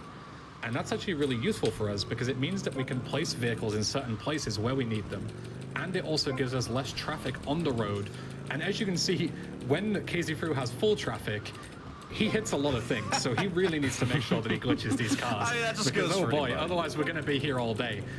We might get to see Minecraft by the end of this run with the amount of times that he's going to spend on the ground eating the concrete for breakfast. But we don't want to do that because we are on a a fairly tight schedule here. There's some nutrients in there, I'm sure. Oh my God! See, I'm finding out for myself right now. Yeah, see, like, pulled up he right just hits into the buildings. pharmacy. He doesn't discriminate. It's whatever. Just hits absolutely everything. Wow, but to be fair, they called the cops on me for that. Yeah, you robbed the store by accident. I don't know how you managed that. But for this mission, he stole one of the other people's bikes that he's supposed to be racing with, because this mission also cheats, and it actually gives all the other people enhanced bikes with increased acceleration and better handling, but you can just steal one of theirs in order to use the fast bike. And then the reason he switched to the weaker Uzi is because during this mission is also something that a lot of people struggle with when they're doing their casual playthroughs. But you can't actually see it on screen, but this mission, you've got to cause as much chaos as possible. But the chaos isn't based on damage, it's just about like bullets hitting a surface. So KZ Fruit deliberately picked up the really weak per bullet SMG, which fires really fast, and then you just shoot the cars. Whereas, using a rocket launcher would give you almost no progress. It's really important to have a weak weapon for that. And then it all comes back to fruition, all comes full circle. Fruition? KZ Fruition. Fruition, coming full circle. I can't help myself. Because he also blew up the glitch car that we marked in order to make sure that he had enough cars in order to complete the mission before the police got Let's go, buddy! Oh my God. Also, nice jump. Yeah. Very this mission, nice. you're supposed to hop into the compound here to get Mitch Baker's bike back for him. It's unfortunately not modified in any way. But you can easily get back to him by just going ahead up the staircase. There is another unique stunt right there. But as you saw, KZ Fruit can go off the side of the staircase and skip that slow motion. He seems to be a lot better at that staircase than he was at the ramp back at the Malibu Club, thankfully. All right. And then you can simply bring Mitch's bike back to him. And then we start a segment of the run, which is my least favorite. I'm sure it's everybody's least favorite, where we essentially have around 4 or 5 missions back to back that are really slow, really long, and really boring. But thankfully, that will allow us to get closer to Minecraft. What I meant to say was that we've got 5 missions that are absolutely incredible. They're really exciting. They're on timers. You don't really do anything, so we can talk about Minecraft. That's what I meant to say. There we go. I like talking about Minecraft. So we're gonna warp to the You missed publicity talk, KZ Fruit. Go back. Oh, I missed the mission entirely. Hello. Yeah. You have to drive back. That's fine. I'm just so used to the route, man, where it's yeah. So in every single other route except the newest one, which myself and KZ Fruit recently learned, you would immediately teleport and buy the film studios. But if you do it in this route, you can skip a mission by accident. So he needs to go back and complete publicity talk. This mission is very. It's if you've ever seen the movie, is it Speed? Is that the movie? I don't want to get my reference wrong. I think it's so, Speed. yeah. Yeah, where basically the idea is that the guy is on the bus and he has to keep driving at a certain speed, otherwise it'll explode. That mission basically ripped off Speed. They made a sequel for that, right? I have no idea. Me neither. Might have been direct to video. So this mission's really famous for its goofy dialogue. You can kind of play replays and just have the dialogue advance without actually advancing in the game. So you can just kind of chill and have the dialogue play, because the dialogue is what tethers you to the end of the mission. But I get too bored doing that, so I drive all the way down south to this like intersection. I do this really fat YOLO 180, and it's probably going to end in disaster. So look forward to that. Because there's nothing like making a really long and boring mission potentially fail worthy at the end, just for the sake of boredom. Yeah, the best part is you actually can't see the detonation timer because there's text left over from the shoot us the mission on the side of the screen, the 61 out of 60. Normally that's where the game would tell you, hey, you're about to blow up. But I'm going to have no clue at all. So neither will the audience at home, which is phenomenal. It's phenomenal for the heart rate. The only feedback we'll get is the car exploding. Actually detonating. Yeah. The mission failed. Yeah. All right, here comes my 180. Oh! That's good. Yeah, we're fine. We live. Now we just gotta not ruin it somehow. Good time for cinematic camera, I think. I mean, if you want to risk it and throw it away, then go nuts. Yeah. Yeah, good job, guys. We lived, as Makkebakke said. We did it, guys. You're all involved. We are speedrunning. We are raising money for Doctors Without Borders. And we are getting closer to Minecraft. Alright, so at the end of this mission, it's going to be a bit of a cutscene. I might stand up for just a moment, get the blood flowing in my legs. We can read some donations. Just right as soon as... Oh my god! We're good. We're good. Alright, the pink text means we are now safe. It says bomb defused. Well, first of all, I'm shocked none of you remembered the 1997 classic Speed 2 Cruise Control starring Sandra Bullock. But that's for another time. Wasn't that one on a boat? It was on a boat. That's why it's called Cruise Control. Ah, I get it. Brilliant. We have a $1,000 donation from Ariel saying, here's a couple $100 for every time KZ slow-moed over the river. That's toxic, but thank you. We have a $5 donation from Archmages. Now that's what I call We Happy Fru. $25 from WireCon. Shout out to KZ Fru, the Couch, and the GDQ team for a very entertaining run, as always. We have $125 from Murby Burb, a haiku for the Minecraft train. 5 square train tickets are quite simply not enough. The hype must be cubed. We have $15 from Woo Woo. Always a pleasure watching KZ run. All right. I gotta make the trek back to my my bike, and I actually have to do the drive of shame to the film studios instead of warping there because I already spent my classic drive of shame. It was a thing in every single route because it's very easy to forget to make the replay originally for the film studio, so you would have to do the drive of shame anyway. Good old drive of shame. It's not really that far. The map's kind of small, but anyway. KZ Fruit, did you have your headphones on when you got up to move? Do you have wireless headphones? No, I took them off. Oh, okay, perfect. I just wanted to let you know that Archie donated with a pun, but I ignored it just for you because it wasn't funny. just Oh my god! Oh my god, man! I'm kidding. Everyone's gonna, Archie's gonna be really offended because he loves his puns. I'm sorry, Archie. It was a little funny. Okay, I'll give you that. All right, so this is Mission Recruitment Drive. We're out here to recruit some talent for the film studios. Held it. We held it. We held it. We held it again. Good Lord. All right. Cruising on over. We're going to ditch the bike. It's actually going to be reset to a nearby location here. I'm gonna just fire my revolver, I guess. This antsy trigger finger. Yo, Candy, I'm looking for movie talent. So. You interested? Sure. But We're gonna you meet, have to talk to my agent. We're gonna meet Candy's you doing? manager. This is You Candy. should have stayed at home today. Can you believe this, asshole? I'm a young And we're gonna have to take him out. So just run up a bit. Oh man, I thought I missed. Woo! Ooh, would have been something. Let's go. All right, let's go. As soon as you talk to Candy, they no longer care. They got bats and guns and everything, but they're just gonna walk away, I guess.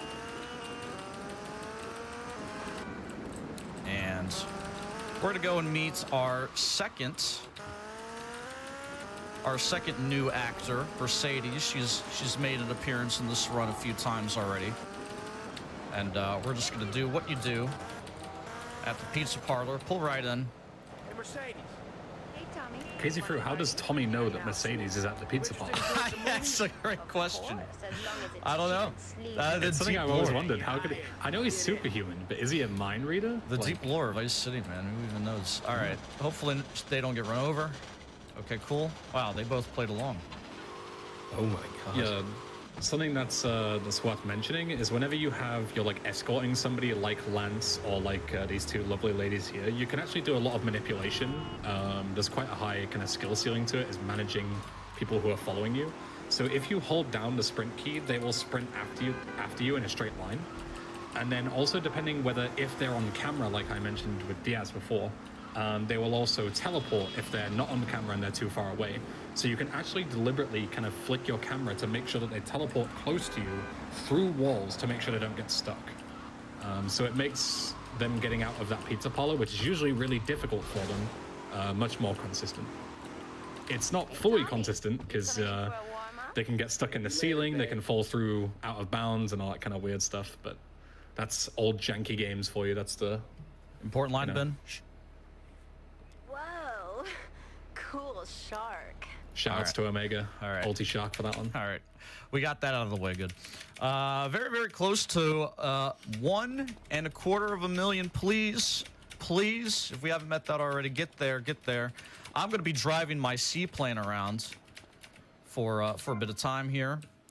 Now that we've got some actors for our productions, we need to have some advertising.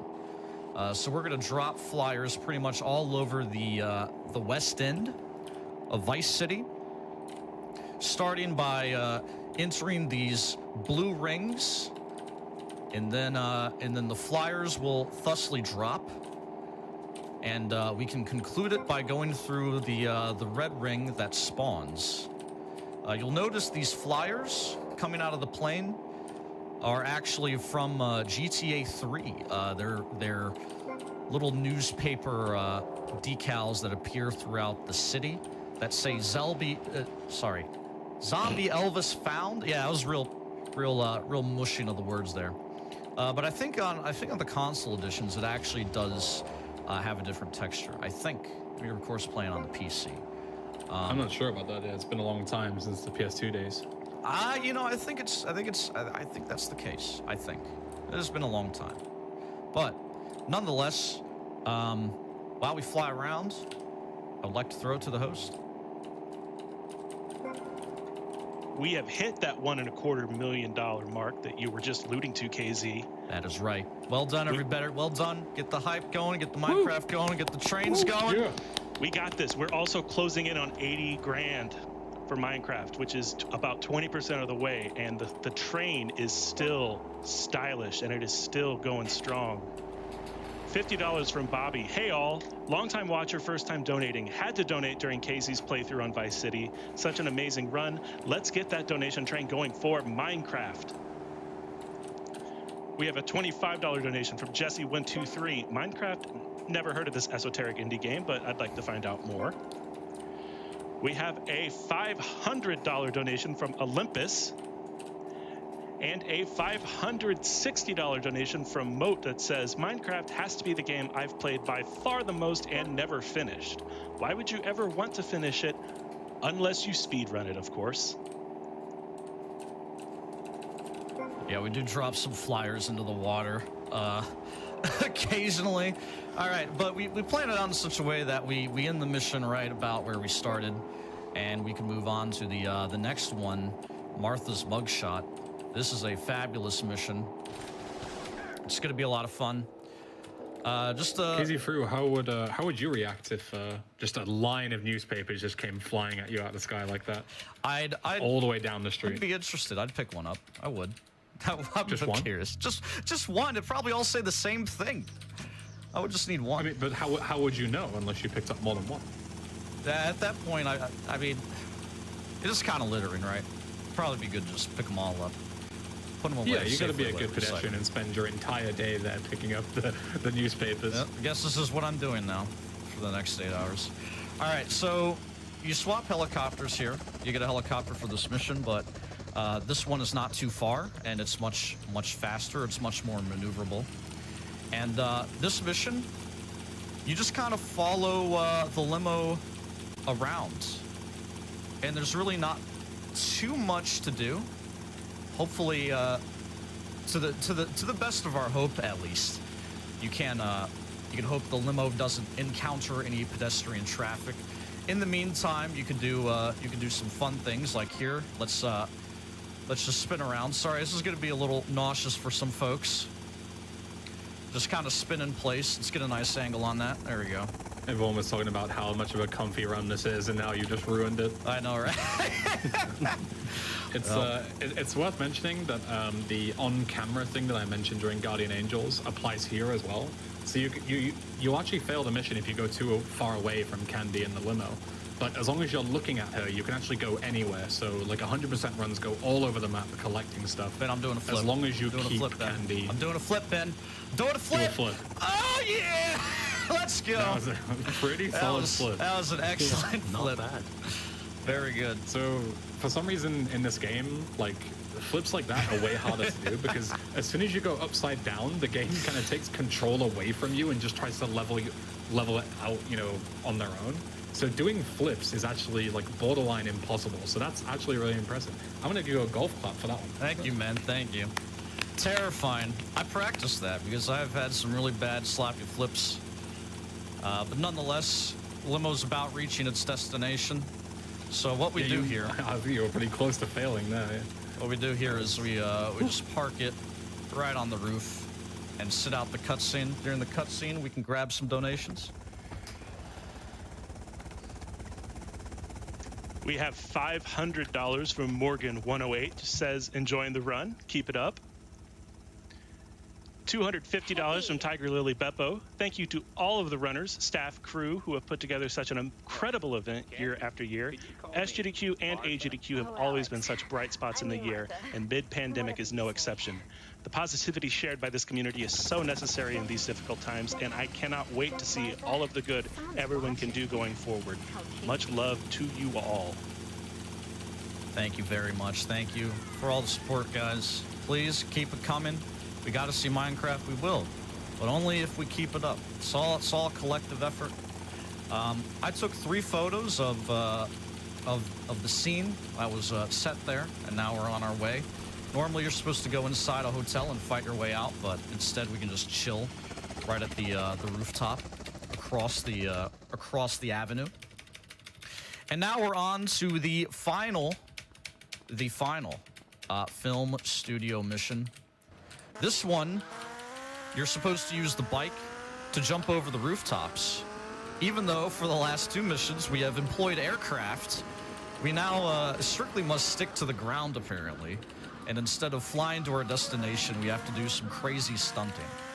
Instead, I'm going to employ the use of aircraft myself, because I'm a little smarter than the game. And Tommy, I guess. In the meantime, we have a nice little elevator scene. Many people's all-time favorite. Yeah, classic Rockstar put in this 12-year-old joke in here. Wait for it. Choice. Big fan. Big fan of flatulence. Who did it? We'll never know. Doesn't really matter. They live on a true cliffhanger. We're not stuck with it. They are. So, nonetheless, here's a stunt jump right out the window into this building, into the building hole. And now we're going to take a brief detour, fly off the roof, and head to our handy-dandy helicopter right across the way. And we're going to hit all of the checkpoints hereafter using this helicopter. It's going to really trivialize the mission. Not much to really say as we just fly through. Just try not to scrape against any rooftops or anything. We can squeeze in a couple donations while I pick up checkpoints around the level. We have $50 from Johnny95. Thank you guys so much for all of your hard work, getting everything working and providing such great content to everyone at home. Much love for the IT squad, every single one of the runners, of course, the community. This has been a fantastic event that my significant other and I have watched every second of. Super excited for Bloodborne later, and let's get Minecraft. And we have hit $80,000, so we are 20% of the way to Minecraft. It's a lot, I know, $400,000, but we have made a lot of progress just in the past hour. If we keep this up, we can do it. So let's not stop now. This is the most stylish hype train in GDQ history, and we can keep it going strong. We are well on our way to $400,000, chat. We can keep this thing going. All right. Anyway, thank you very much. So this is the end of the level. Yeah, someone pointed out there's a lot of variety in these old GTA games, and there really is. Like, every mission is very, very different. Every mission has interesting strategies, interesting opportunities, things of this nature. Be sure to get the money in for Minecraft, guys. Continue to support Doctors Without Borders. Make it happen. We can get to the 400,000. We certainly can. You know, there are times I thought maybe the bonus game might be out of reach throughout the event, but we've always smashed it, and we will continue to smash it. I'm going to get in this helicopter that I left in the compound here, and we're going to go. Yeah, there's actually no antics to like any glitch involved to actually get control during that cutscene. For some reason, I guess whichever intern made that mission just forgot to lock Tommy's position. So instead, I guess he didn't want to ask his boss because it was his first day on the job. Didn't want to ask, how to lock his position. So instead, he just placed him inside the hangar and hoped that no one would ever figure out that you can actually move him. But yeah, obviously, it was figured out that you can actually just run Tommy out of the hangar, and we can actually use it as a speedrun strat in order to get into our old helicopter. Just to save a couple of seconds there. It looks pretty cool. Yeah, because it takes some time to wind up. I'm not good, man. I just lost a cool 20 seconds. Woo! Yeah, that was it's fine. Monkey emoji, unfortunately. But what can we do for the next few seconds? You can check out all the cool memorabilia in the mansion. Can I read a super quick donation? Out the trash. Oh yeah, we can do a donation. Yeah, absolutely. We have a $1,000 donation from Red Wolf Networks. Just says, never miss a GDQ, never miss a chance to donate.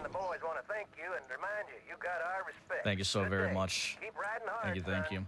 All right, at the start of this mission, I'm going to look around and try and find some dudes to... Yeah, some good spawns. Not bad. It takes seven dudes to get 2 stars, so we have done just that. And now we're going to... we want a wanted level for this mission. Because we want to lure some cops into a garage here, or a garage, if you will. And to do so, it's 100% consistent if you have 2 stars, because there's always a set spawn that occurs when you are inside of it. So just get the 2 stars. The mission scripts 2 cops to run into the garage at a certain point. But if you don't get lucky with those spawns, then it's not a big deal. You can just rob a store instead nearby, and that'll just give you 2 stars instantly. There they are. So there the 2 guys are. We're going to take their uniforms and use them to sneak behind police lines. Yeah, mine too. Get into the mall. You asked for this. Lance, come on. There we go. he dodged the first one. And, if I was a gentleman, I would have given it to him. But no, he's got to be on the floor. See you later. The reason we knocked down Lance there, just to make sure he doesn't get in the helicopter. If he gets in the helicopter, there's some bonus lines that play. It's about 5 seconds of time loss. Gonna whip this in a 180 and drop it. Boom. And go about our way here. Enter the cafe, do what we gotta do our business. And on the way out of here, we gotta be sure that Lance is with us, because he does have to come with us back to the mansion. He is here. Sorry for the camera spam, just gotta make sure. There's a cop here. Oh, thank you, sir. That's a recent addition into your toolkit there, KZ Crew. The cinematic cam? Yeah. Thank you.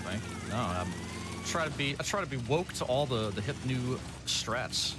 I say as I bash my helicopter everywhere. Yeah, that's a super weird thing. So usually you can't drive by in a helicopter, but if you use a cinematic camera, you actually can for some odd reason. I have no idea why that actually works. There's probably some explanation to it. But yeah, so this time we have 5 stars, which is like almost the level of the army coming after us, which is really bad and makes this mission quite hard if you don't know what you're doing. But because we parked the helicopter, we could just fly all the way back and not deal with any of the police. And a very nice switch back to the rifle and aiming there. That was very clean. That is one of those things that you will not notice if you don't know what to look for. But basically what KZ Crew did is, as he went into the marker, instead of waiting for Tommy to kind of stop and trigger the end, he aimed with a rifle, which instantly killed his movement speed, which then immediately triggered the end of the mission. That was a very slight thing, but it separates the men from the boys in Vice City.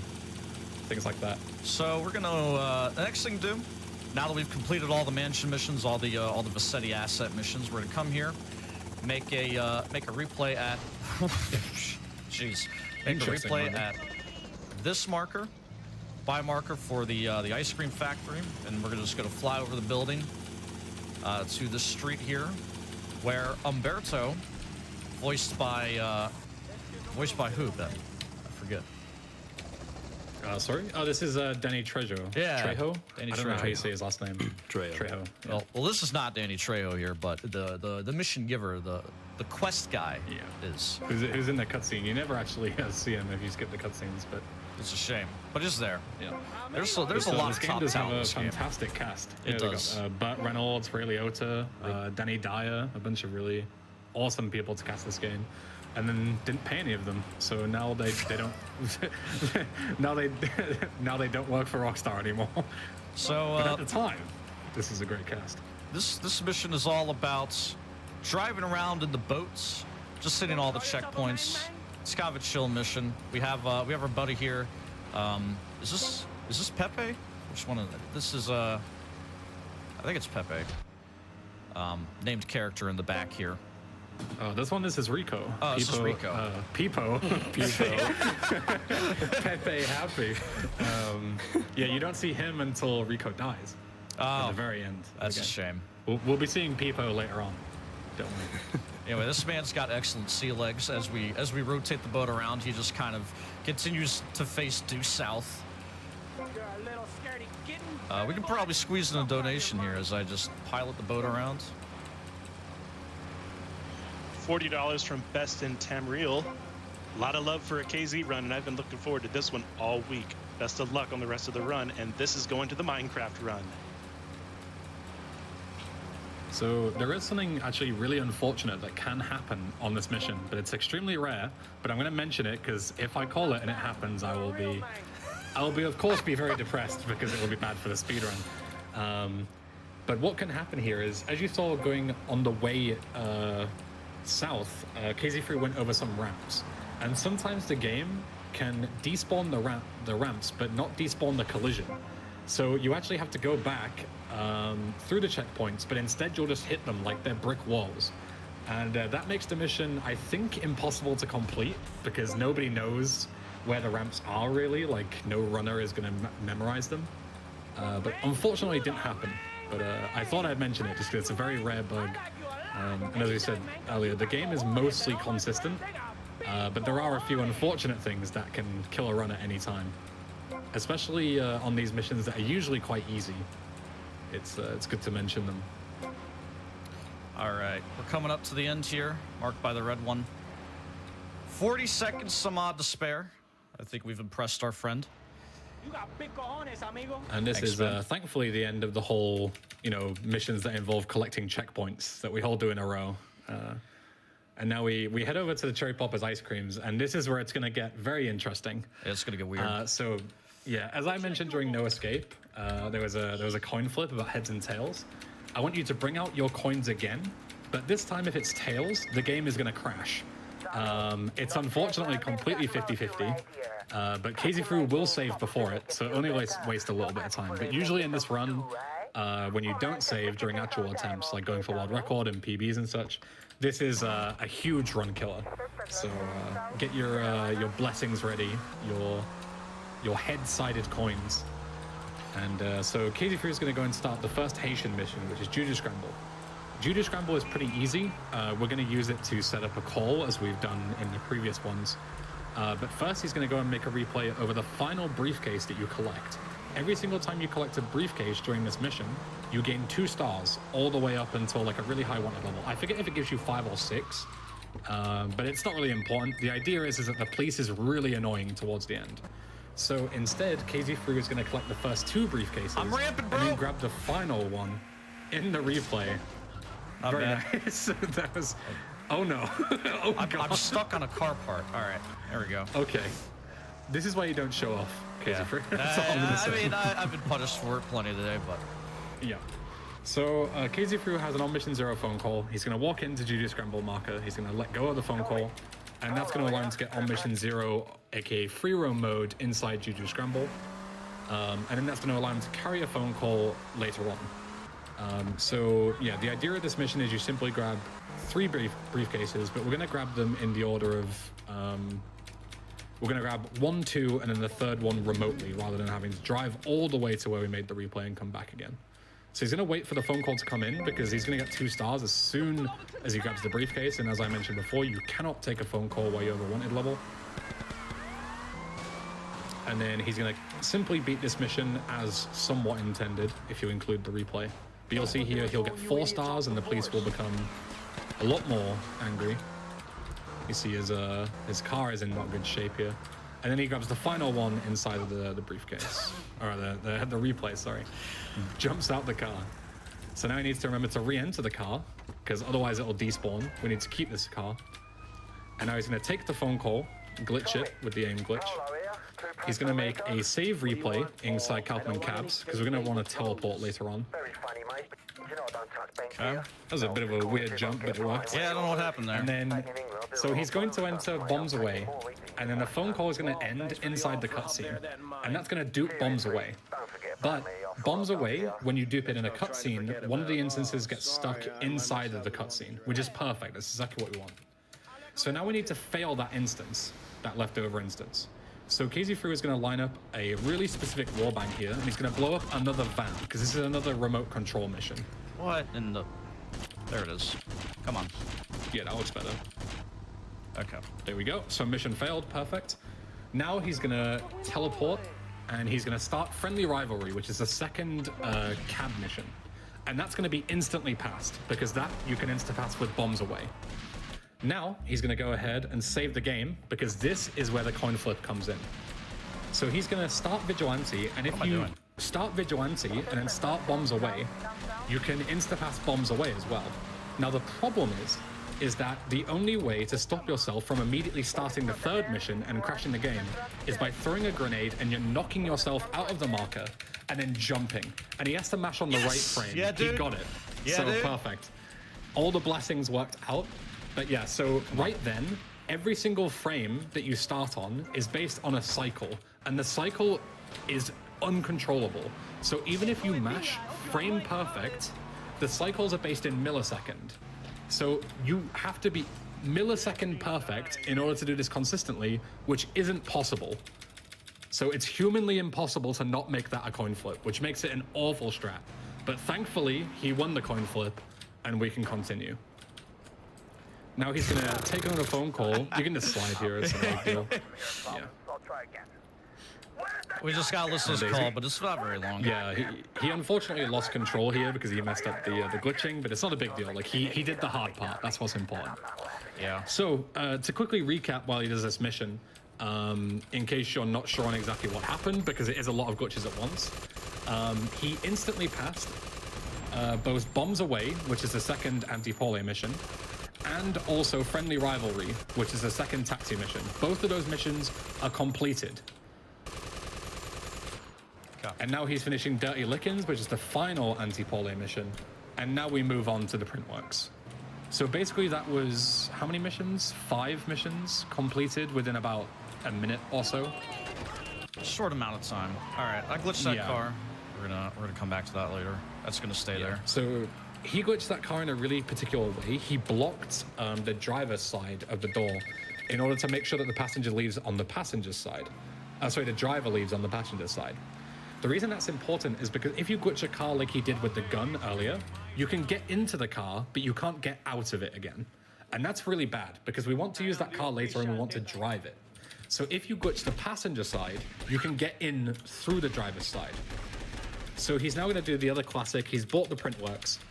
He's going to set up the On Mission Zero Rampage like you've seen him do many times right at the start of the run, for example, to get On Mission Zero spilling the beans, which is then going to do, once again, the phone call carrying strat. Because at this point in the game, in order to have an efficient route, we actually need enough assets to unlock the final set of missions in the game. Nice tire pop. If you've if you know the any percent no SSU route, you'll understand what you're about to see because it's exactly the same. But to those who don't know, basically the insta-passing glitch that you've just seen that we've been doing there, you can do for the ice cream mission. And every time you beat the ice cream mission, that gives you +1 to your asset counter. Now, in order to unlock the final 2 missions of the game, you need to complete the Vassetti Estate and all the missions involved. You need to complete the Printworks, which is what we're doing now, and then you need 5 other assets of your choice.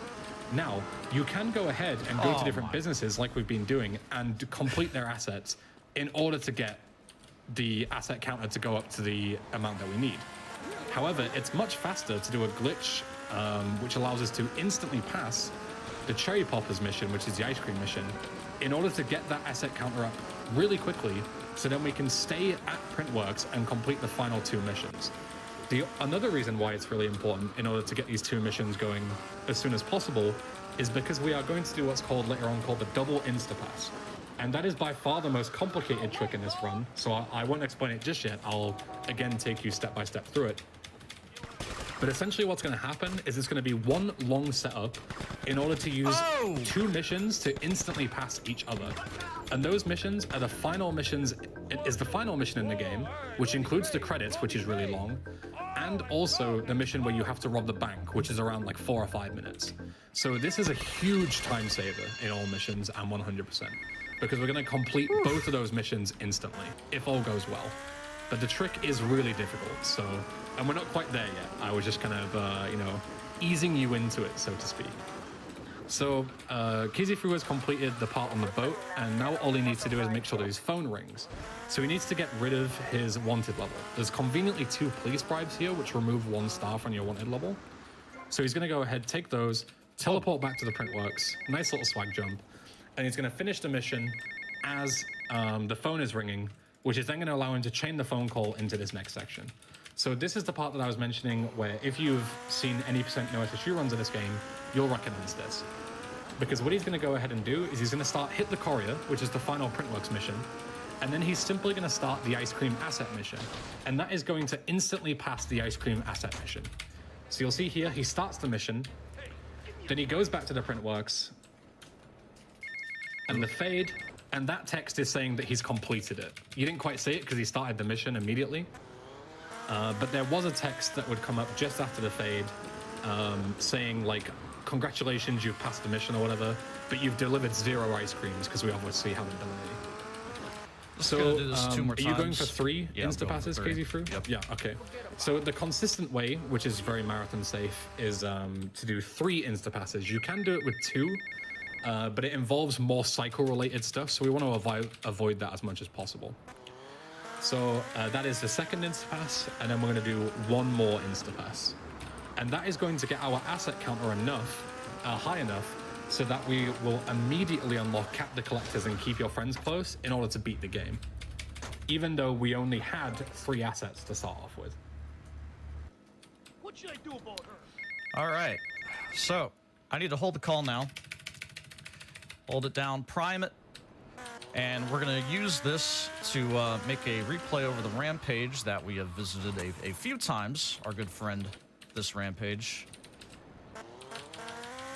We're going to come north now, if I can complete the turn. Hey, we're going to make a drive north. A little detour. Bit of a wide turn. Yeah. We're going to cruise up to Makkebakke. This is going to be the final taxi mission. The cutscene is going to look a little weird. The camera's going to be in the roof. I don't know why, but you're going to hear the final line of the mission, and then it's going to pass. Voila. Funky so Hit the Courier Insta-pass. is also a really good mission because it allows us to also Instapass on top of everything I just mentioned, Makkebakke. I forgot to mention that. So that's the taxi asset completed as well. Just immediately start the mission and it passes just like that. So now Casey Fury is going to restart the Tech 9. He's going to grab his glitched car and... Whoops. Sorry, buddy. We need to get out of the way real quick. Why do I have a fare? Because you have a glitched pedestrian, but it's fine. Okay. When he despawns. All right. Yeah, you just need to make sure you don't start Hit the Courier while he's there, but it's fine. It's gone for.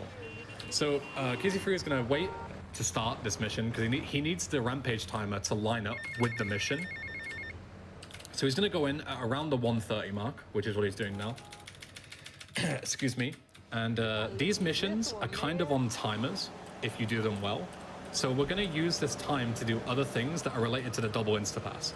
So the first thing that we need to do is, during this mission, we need to get our glitched car and we need to rig it with a bomb. Now, a lot of people don't know this who have played this game, but there's actually a completely like off the radar, off the map bomb shop run by 8ball where you can rig cars with explosives. And then once you get out, you'll have a detonator and then you can remotely blow up the vehicle. So, he's going to rig the car with a remote explosive because the first part of the double Instapass is that we're going to want to kill Sonny, but while we're at the Malibu Club. So the easiest way to do that is to glitch a car so it doesn't despawn during the final mission, but then also rig it with a bomb so we can damage Sonny to a certain part and then kill him, and as the final mission is about to end, start the heist mission, which will instantly pass the heist mission. So again, I'll run you through that as we go along. I'll try and do my best to not interrupt KZ too much, because it's very, very straining on the brain to remember to do all these glitches. Hey, I gotta be on foot when this timer runs out, too. Just all the small things like that. Yeah, so make sure to get out the car. The reason he wants to get out the car is because for some odd reason in this game, if you have a detonator from the bomb shop, you cannot actually switch away from any weapon, which is obviously really bad because we need to kill people still because we have 2 other missions to go. But if you're outside of the vehicle and the rampage ends, then it gives you control of your weapon back. So that's really good for us. So he's going to take that phone call in order to make sure that the ladies don't shoot him, because when you're on a phone call, there's actually a check to where people aren't aggressive towards you. So that means that the ladies who would usually attack you don't, and you can just run ahead, grab the briefcase, and get out. So now we're going to keep this glitch and rigged car.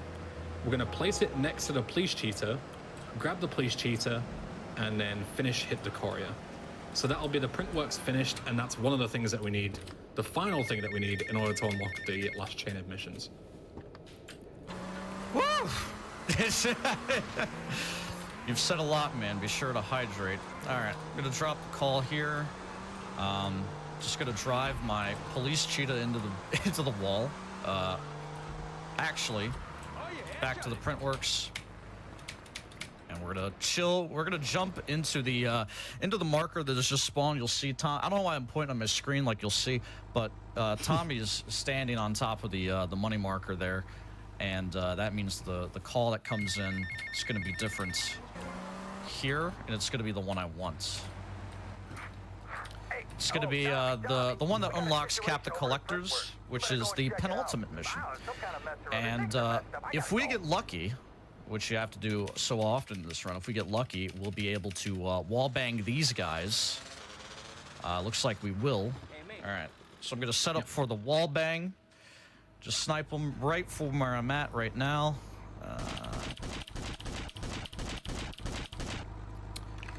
Hello? guy with screaming. Yeah, I know, dude. There we go. There you go. So yeah, that's another a wall bang that we mentioned, because sniper bullets can travel through walls. So you just kill the first set of collectors through the wall. But that is one of the notorious, really tricky strats to do, and it only saves like 5 or 10 seconds. But KZ is obviously a seasoned gamer at this point, so he can pull it off. He almost got away from me, dude. All right, so there's going to be the last set here, and then I'm going to immediately start my Rampage replay with Vigilante, and thus begins perhaps the scariest, most nonsensical part of the run, the double insta-pass. We're going to use 2 different missions to pass each other. All right. Well, I didn't switch away from my M4, so that's going to be annoying. So I've got the timer on the right-hand side now. It's going to count down from 2. In that time, we're going to go back to the mansion, start the last storyline mission, not the last mission of the run, the last storyline mission. And then I'm going to promptly grab the car that I left by the cop station. That's still there with the car bomb. I'm going to drive it back to the mansion. So we're going to get out here at our mansion. Take the call. I'm going to try and slide here. Oh, I'm stuck. Are you gonna glitch your car for naval engagement during this, or are you just gonna... That's a thing you do? Yeah. I mean, I guess I have my answer, but that's kind of good, because doing a million things while doing this really hard trick is going to be bad for explaining purposes, but this is fine. All right. So yeah, so he started this mission. The way this mission works is that you're basically just on a timer, and 60 seconds from when you start the mission, Lance will spawn, and you have to kill him, and as long as Lance is dead, 2 minutes after the mission started, so another 60 seconds after Lance, then Sonny will spawn. You kill Sonny, and that's game over technically, because that's the end of the storyline. But again, this whole glitch setup is not going to be completing this mission just yet. So he's going to go back, and he's going to go ahead and grab his glitched and rigged vehicle that we made earlier. Oh, you might want to reverse that stallion. Oh, goodness. Okay. So he made a save replay inside of the mansion so we can teleport into it. And that's really important, because if you go to the top of the stairs now, you will start the final mission again, and that will crash the game. So instead, we're going to teleport all the way to the top of the stairs, and that pink text means that Lance has spawned. So we're going to drive into the marker where Lance is in the car to make sure that we don't restart the mission and crash the game. And then KZ is going to park the car in a very particular place. This car is deliberately placed so it will be close enough to Sonny to blow him up.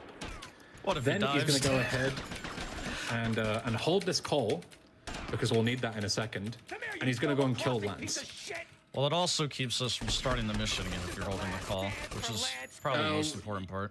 Yeah, you can just run around the side of the stairs, but I guess holding the call is super safe. So good for our marathon. So now we're just waiting for Sonny to spawn, so you can grab extra armor and stuff, you know, some extra ammo, be nice and safe. And the reason we want this phone call is because Sonny and his goons do a lot of damage, but we also need to do a moderate amount of damage to Sonny, because the car bomb will not kill him on its own. So the reason we bought the Python all the way back when we went shopping for guns before Demolition Man is because you want to shoot Sonny 4 times with the revolver, and that's just enough damage. The 5th shot will kill him, so he's on low enough health in order to blow him up.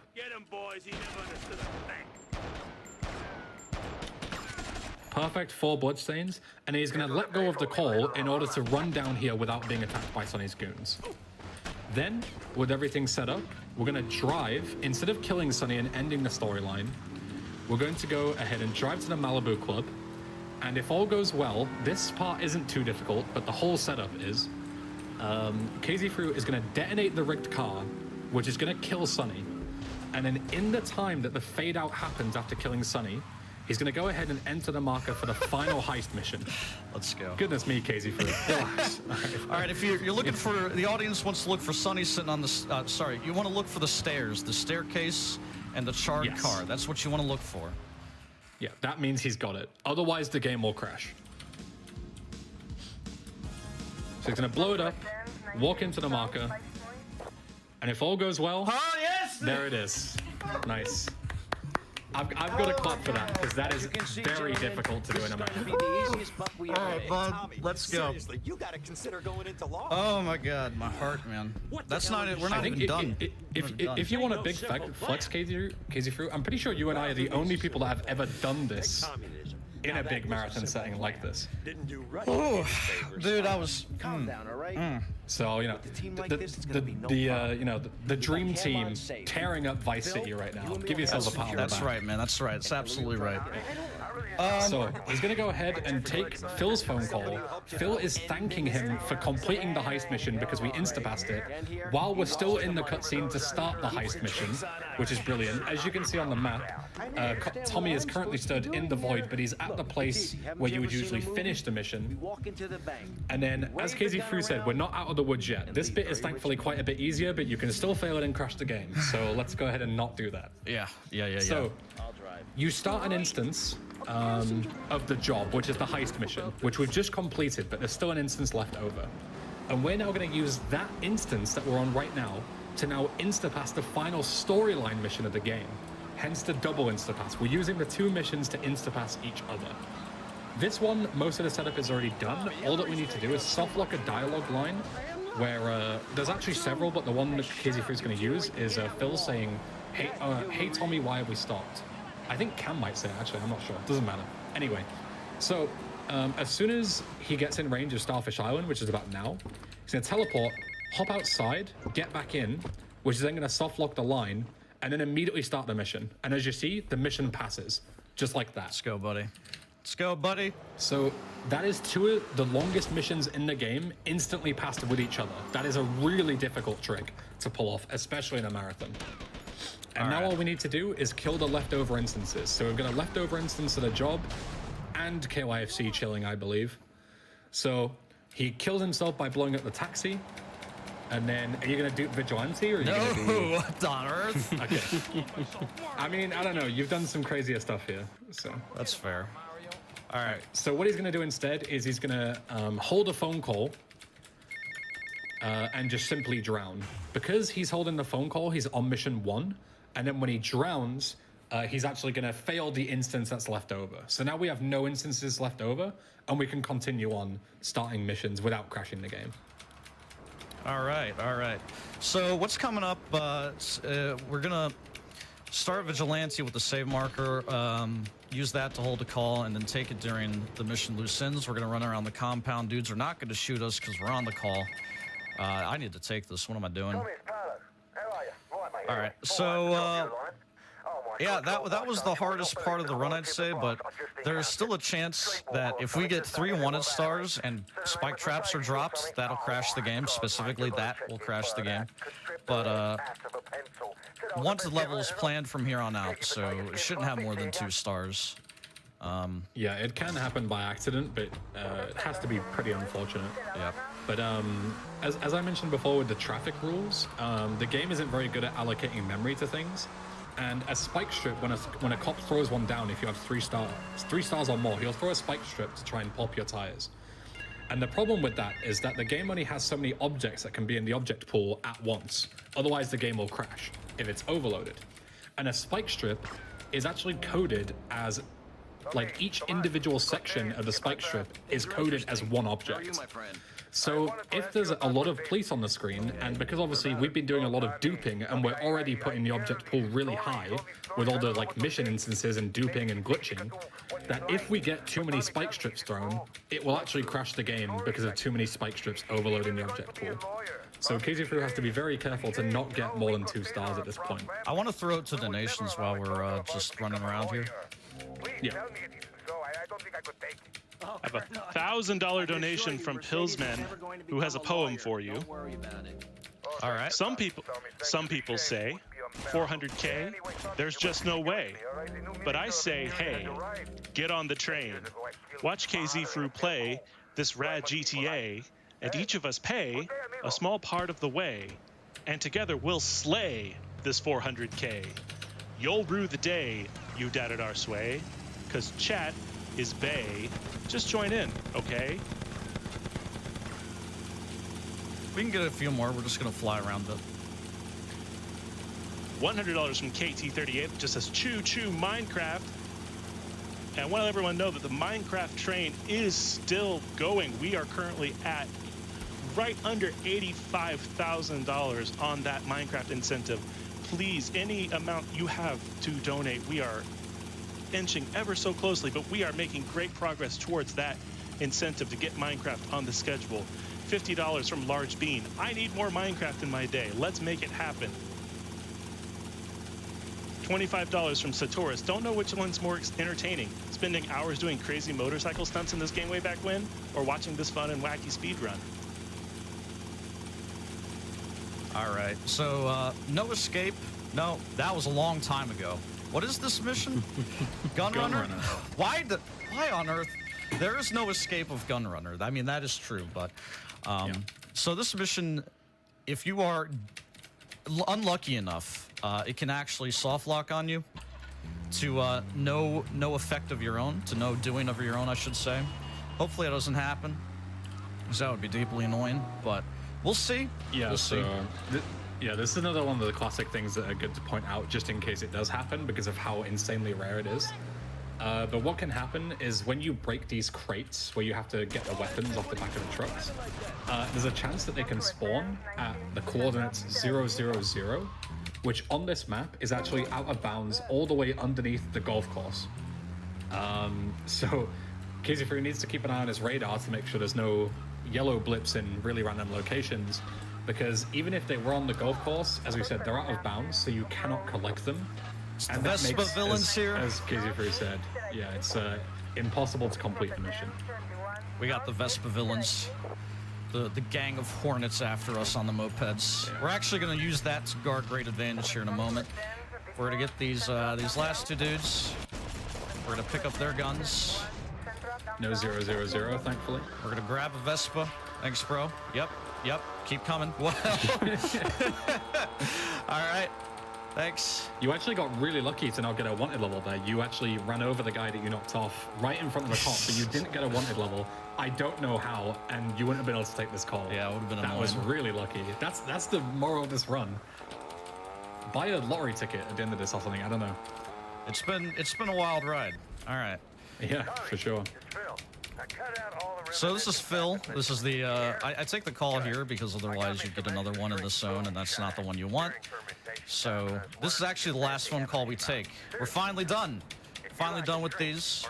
We'll have this mission and then 3 more from Umberto's Cafe. Perfectly timed to be right here.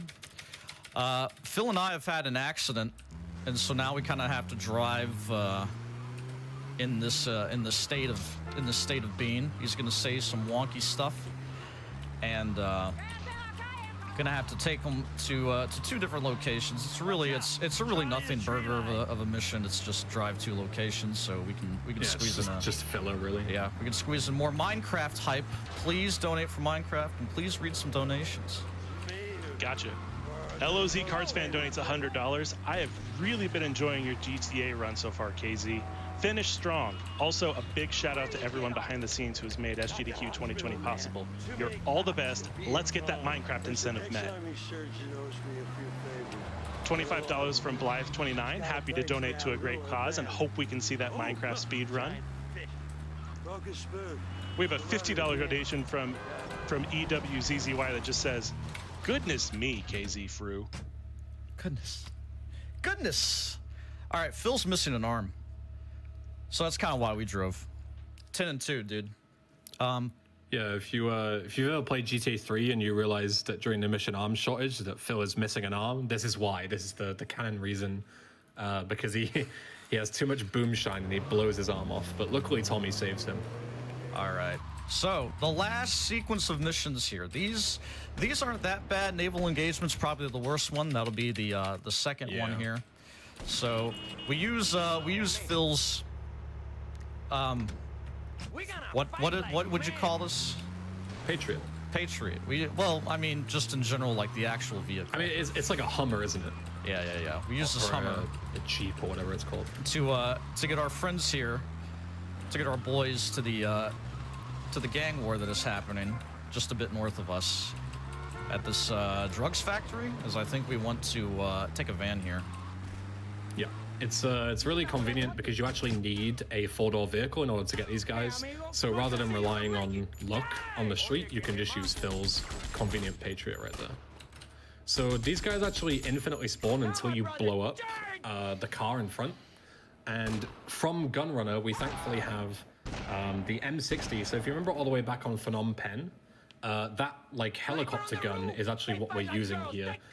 It will kill any single entity, or any enemy rather, not entity, in one shot, except a few enemies, because they're actually boss enemies in this game.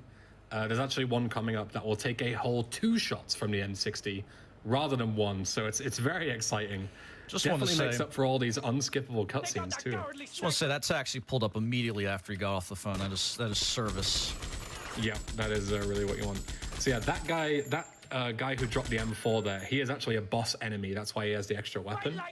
And these guys also infinitely spawn until you kill the sniper up top. So it's KZ3 just makes sure to wipe out them in a certain order in order to not have any extra issues. How many flat and he uses tires, bro?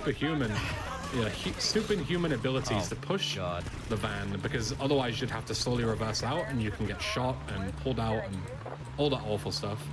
Well, I've only got one pop flat tire is pretty good. Yeah, it's possible that you can get all 4 of your tires popped by gunfire, and then dealing with the police here is just horrendous. I'd like to Are you point gonna out show the light pole? Yes. Yeah, Yes. I'd like to point out the light pole sitting on the roof here. Yep, just chilling there. For some reason, they just put a traffic light on top of the roof. Took me like 4 years to notice that. Yep. For some odd reason. No idea why that's there. Oh, God! We made it. So yeah, unfortunately, the second to last mission in the game. This is not only a very difficult mission, but also, if KZ3 isn't careful, this is what we was talking about with the spike strips earlier, where he can very easily crash his game. All right, I had to find he's going to use car. a deliberate strat. I assume you are going to use the replay strat, right? Like, you're not a complete psychopath. Yeah. Yeah, okay. So, our good man Brian Shaw back home, Iguana, he managed to find a strat. So in this mission, usually, you're supposed to go with Rico to the boat. Rico gets killed, unfortunately. Rest in peace, my man Rico. And once you've cleared out a set of guys and collected some briefcases, you will then get 4 stars. Now, as we mentioned, 4 stars is a no-go. Like, because his game will crash, like 99% of the time. So, our man Iguana managed to find a way in order to use replays in order to pick up the briefcase once we're already back to the cafe, so we can immediately complete the mission before the game crashes. Bam! All right. Yeah, take that, Rico. Yeah. Donate to Minecraft next time, or else. God, man. All right, so this dock here, there's a bit of business happening that we don't approve of. So of course, the natural thing to do is mass destruction, violence. So blow up the 2 boats, get the guys on the dock. Yeah. And any guys that you don't kill during this section will be left over, so it's good to kill them as quickly as possible. But here you see the M60 is going on a rampage. All right. So he's going to make sure to kill. Oh, go ahead. I'm going to knock out every guy except for this one, because he drops the briefcases. Run up, punch, replay around him, and then take him out as we retreat. And now we're going to be able to complete the mission right back at the cafe without getting the 3 stars, because otherwise, yeah, the game would almost guaranteed it would crash if we did the mission as standard. So we have to kind of delay the pickup of the extra briefcases by doing this, which is really scary. Real quick, did the host say there was an update? I have a bit of an update to pass along. Yeah, go nuts. We received an anonymous $6,600 donation. Oh my goodness. My God. Fat which puts us. Okay, go ahead. Which puts us right now at that Minecraft. Which puts us for the Minecraft incentive right now, right under $95,000. I'm wondering, we can hit 100K very, very soon, chat. This hype train has been strong this entire run. I'm wondering if we can push this thing to 100K by the end of this run. I know we're close. I know it's very close. Yeah, you've got about 2 minutes, so you need to be very quick for that one. This is the last mission. That's an awesome donation. Yeah, thank you so much for that donation. Please continue donating even after the run. Please keep it up. We want to see Minecraft. So this here is Peepo, our boy, right there, otherwise known as Pepe, yeah, who I alluded to earlier. But thankfully, this once naval engagement is out of the way, this mission is pretty chill. Casey Fruit does only have 59 health. I would definitely get the health in the compound here to be safe. No. Okay. Some delicious pizza? No? All right, I respect it. I mean, yeah, you got time. We can get some more, more time towards Minecraft if you do die. I respect it. Not gonna die. But yeah, this mission is pretty easy. All you need to do is meet your boys here, and you're gonna use Haitian cars in order to infiltrate the Haitian base. So you usually have to wait in line, and then once you get through, all the guys will spawn. But if you just push these guys out of the way and kind of use your hydraulics on the car, you can just kind of bonk over everything. Speaking of hydraulics, my goodness. I just went right over. All right. So you can get ahead in the queue, and the guys will only spawn once you get out. So it makes this a lot easier, and they'll take a lot less damage. Whether he'll take less than 59, I'm not sure. I would die here every time on 59, but 59 Casey Crew is very lucky. This could be the last moments of the run here. Oh my God! He's gonna take 0 damage by the looks of it. Oh, 46. It's gonna be fine, dude. We got it. We got it. No worries good, at all. I think. If you're gonna die early. 39.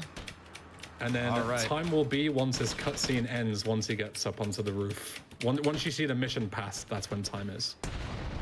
EnglishBen, I told you I wouldn't die, man. All right. This has been an amazing run. Thank you. Time is coming up.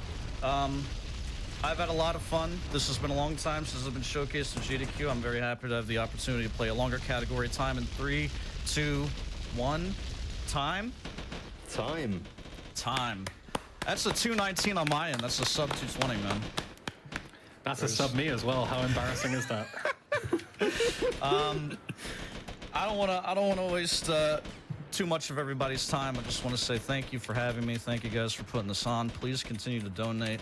To be on during Saturday is an honor, and I want to quickly highlight once again, as we have a very quick. Oh no, I failed the mission. Hold on, I wanted to throw some pizzas and have a pizza party. Casey Fruit, I'm sorry. What? It's not sub me by 2 seconds. Yeah. Take that, Casey Fruit. I'm the best. We're having a little pizza party here. EnglishBen, the man has done most of my commentary for today. He has recently shaved his beard because he raised so much money for, please tell me the name of the charity here.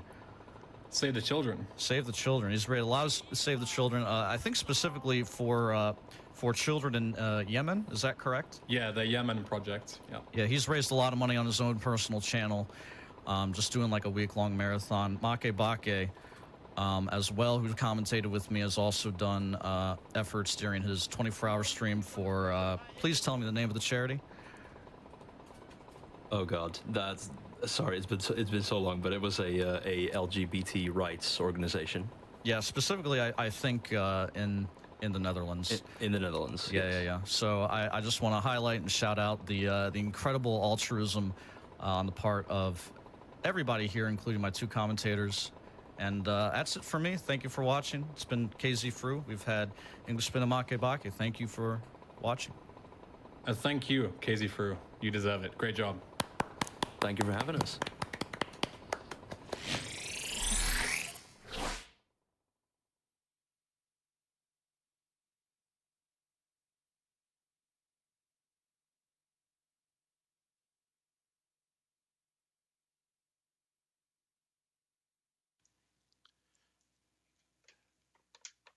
Thank you so much, KZ, for that incredibly stylish, incredibly swag Vice City run. And thank you all for the very, very, very strong push to help us hit these incentives and help us raise as much money as we can for Doctors Without Borders. I don't want to waste any more time. We have so many amazing donations to get to. We have $100 from Trace32, donating because MSF's already important mission is taking on monumental importance during COVID. Shout outs to the 502 crew. We have $55 from Mr. Popo. We can totally make the bonus game. And of course, as you can imagine, lots of love for KZ. $25 from Lee232. Well done, KZ. Good.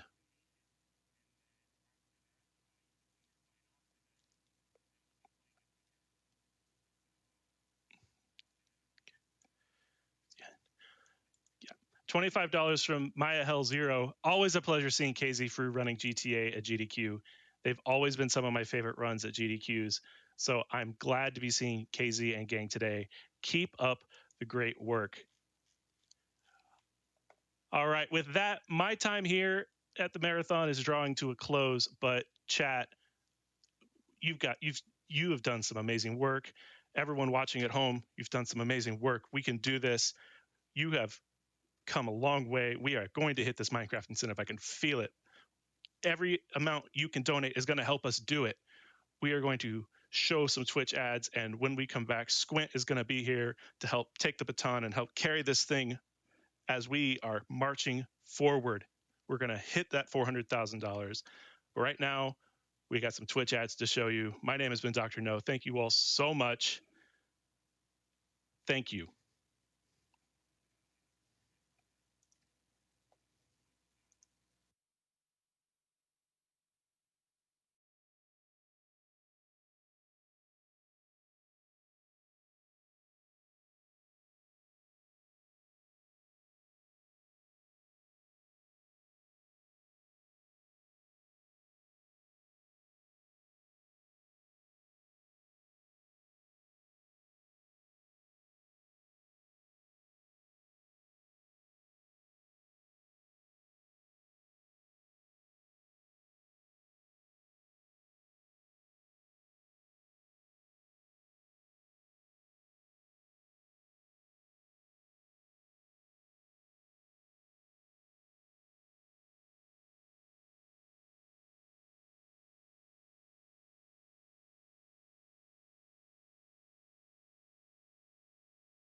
What's happening, everybody? This is Summer Games Done Quick 2020 online, powered by Twitch. I'm going to be your host for the next few games. Squint, we don't have a moment to spare, folks. These Minecraft donations are coming in at a huge pace. Just to whet your appetite, Brand 200 donates $500 and chants Minecraft, Minecraft, Minecraft, Minecraft. We got way more donations to read, but first we're going to pull up some sponsor ads. Please stay tuned.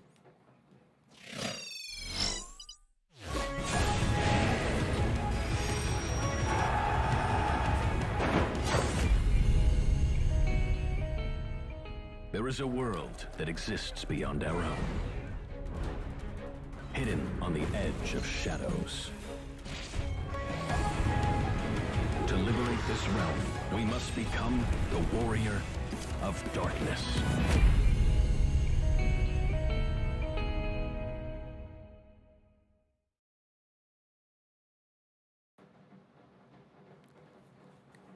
Okay, NIS America. Let's talk about them. They are a publisher of Japanese video games.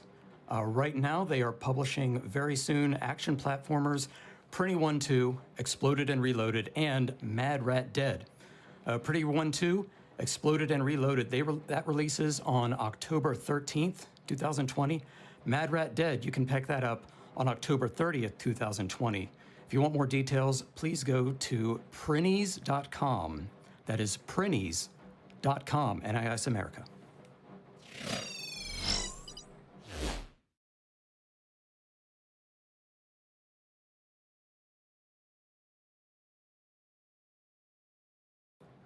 All right, you all are probably interested in hearing some Minecraft donations, huh? Well, just so you know, you all are not alone, those of you donating. We've got so many. Pieman 47244, $100. Here's my drop on the proverbial bucket. Minecraft is the one game that you can always go back to. Looking forward to seeing it destroyed. We got Glyphix with $10. Craft my mind, please. It's a good idea, Glyphix. Dirk, $50, saying choo choo. Econsci, $5, choo choo. Lurid Sorcerer, $5, choo choo. Need that Minecraft run. Otter and Bear, they pulled their money. They donated $50, saying let's finish this block with blocks. Crazy old Ben Kenobi, $50. 10 tickets for the Minecraft hype train. Choo choo. Roto Monkey donating $50. Need more speedrun, please. Let's get this Minecraft goodness. Is this haiku? Okay, I'm gonna have to send it over to set really soon, but one more donation. Okay, Princess Neko Cakes, $5. $5 Minecraft train coming through. Choo choo.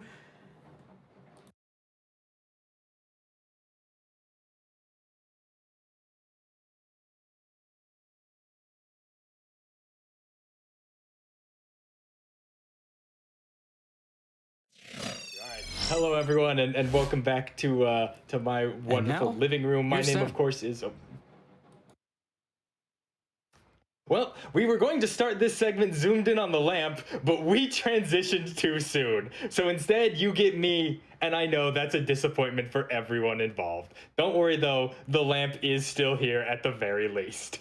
My name is Sent, and I'm here to tell you about all of the amazing prizes you could win if you donate to the marathon. The prizes we're going to be talking about right now are available until the end of Bloodborne a little bit later this evening, so make sure to get those donations in relatively soon, and make sure to get those donations in for that Minecraft bonus run coming up later tonight. Now, let's talk about some of these awesome prizes.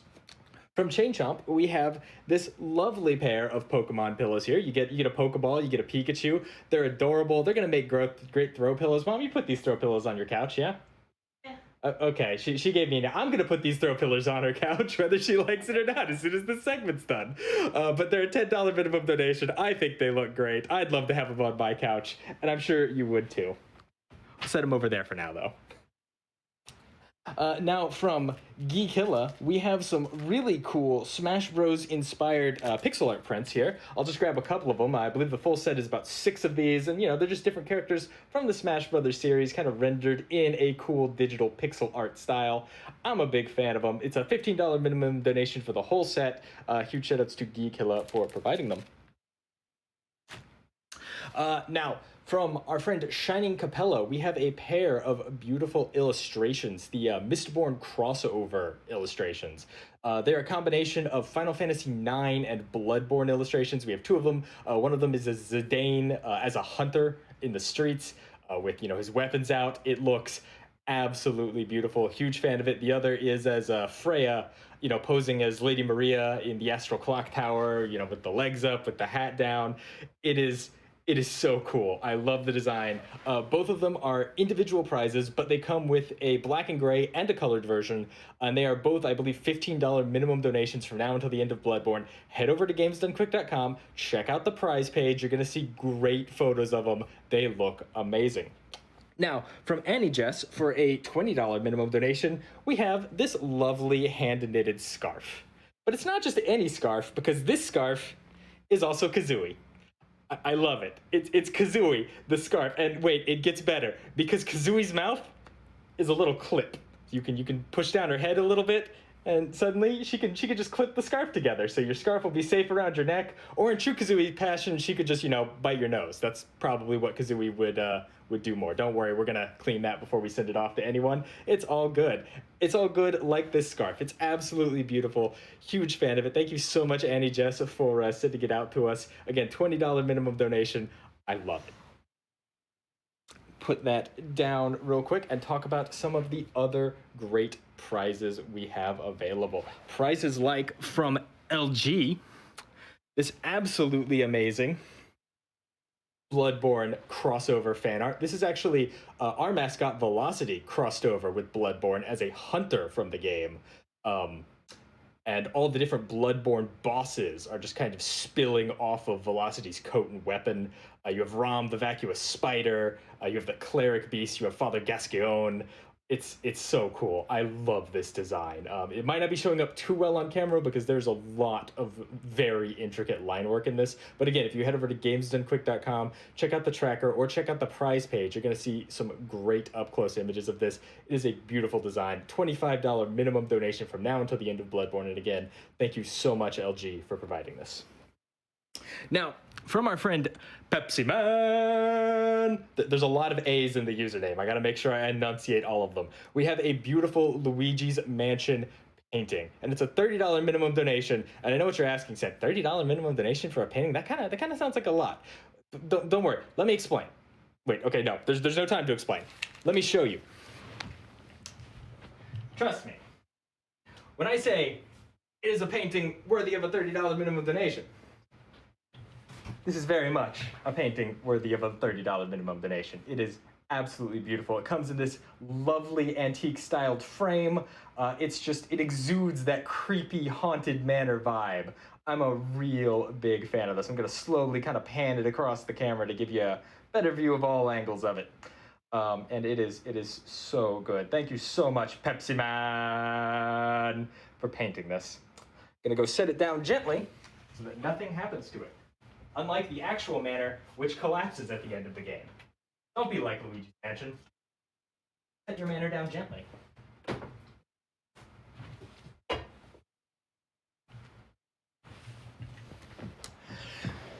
Now for a $40 minimum donation from my friend and one of the hosts of the marathon, Iggy Zig, we have a pair of beautiful Mario-styled wooden pixel wall arts. So what Iggy has done is he's taken different pieces of old barnwood, effectively, and painted and varnished them different colors so that when put together against the canvas and framed, they resemble the Mario Brothers, Mario and Luigi. They come in a set. They are absolutely amazing. They're massive. They're each like yay big by yay wide. It would be pretty difficult for me to show them off on camera if I could right now. But you can head over to gamesdonequick.com and check out the tracker or the prize page, see a great picture of them. It's a $40 minimum donation, but again, you get both Mario and Luigi. They look great. I love the artistry. I love the idea. I love the medium. It's super cool. Finally, from our lovely in-house artist, LOK, who is not only an incredibly talented artist, but if what I hear from her hosting shift is correct, she can also fly and shoot laser beams from her eyes. We have an amazing, one-of-a-kind GDQ banner. It's like Bloodborne themed, and it has a bunch of characters from the marathon on it. We only print one of each of these designs every event. They're 6 feet long by about a foot and a half wide. They look amazing. Again, a little bit big for me to get on camera, especially in my mom's living room. There's already plenty of stuff in here, like this beautiful lamp, but you can head over to gamesdonequick.com, check out the tracker, see a great picture of it. It is a $50 minimum donation from now until the end of the marathon, so make sure to get your donations in when you can. And speaking of from now until the end of the marathon, if you have not already reached that $200 cumulative donation total to get entered into the grand prize, what are you waiting for? Our grand prize is, of course, a custom replica from our friends over at Heroic Replica, and there are so many great options for that. Options like, stand up to pick it up. This beautiful Hylian shield here, with a steel front and machined bronze accents, a vinyl loftwing emblem. It is so cool. It comes in your choice of left or right-handed, and the handle and strap on the back are removable. Mine's hollow on the back just to make it a little bit easier to move around. I got a little tired last event trying to lug around the full, I think it's about 10 pounds when it's all put together to every prize segment. But it is absolutely amazing, and the crafting is great. There's also, of course, the option of getting a Master Sword in blue or purple or in a Dark Link style. There's the option of getting the Fierce Deity Sword from Majora's Mask. There's the option of getting the Chris Sword from the Legend of Zelda animated series. There's the option of getting the Goddess Blade. There's the option of getting a full-size Buster Sword. There's the option of getting a functional electric guitar or bass themed after the Zora guitar from Majora's Mask. There are so many great options. You have to head over to gamesdonequick.com, check out the tracker, because it's going to have all the information you need on prizes, including great images for all of them. It's going to have all the information you need on incentives, because remember, you don't have to donate to a specific incentive to win prizes. You just got to donate the minimum amount. So get those donations in for Minecraft, get those donations in for Pokemon names, get those donations in for whatever you want, but get those donations in. And of course, all the amazing games we have left in the speedrun, or games we have left in the marathon, and we certainly have quite a few ones. Now, before we go, real quick, I need to mention one more opportunity that's very important. Throughout the month of August, Games Done Quick is donating all of the revenue we receive from Twitch subs and bits right back to charity. So what does that mean? That means anytime you sub to the channel, we're going to take whatever we would receive from that sub, take out any taxes we need to pay, and then donate the remainder right back to MSF. So that means every time you see those Twitch, hype trains going through chat, every time you see someone drop a massive sub bomb, that is, in effect, supporting the charity and supporting the event, in effect.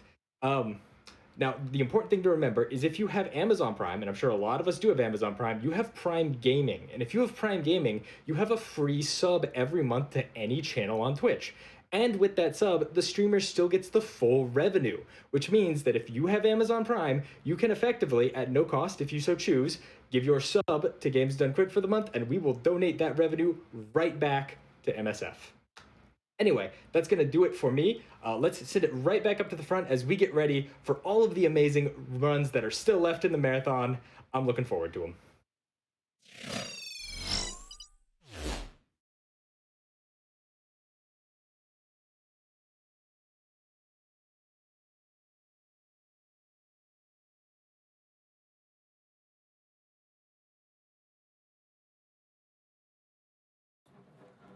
All right, thank you very much, Sent. Welcome back, everybody.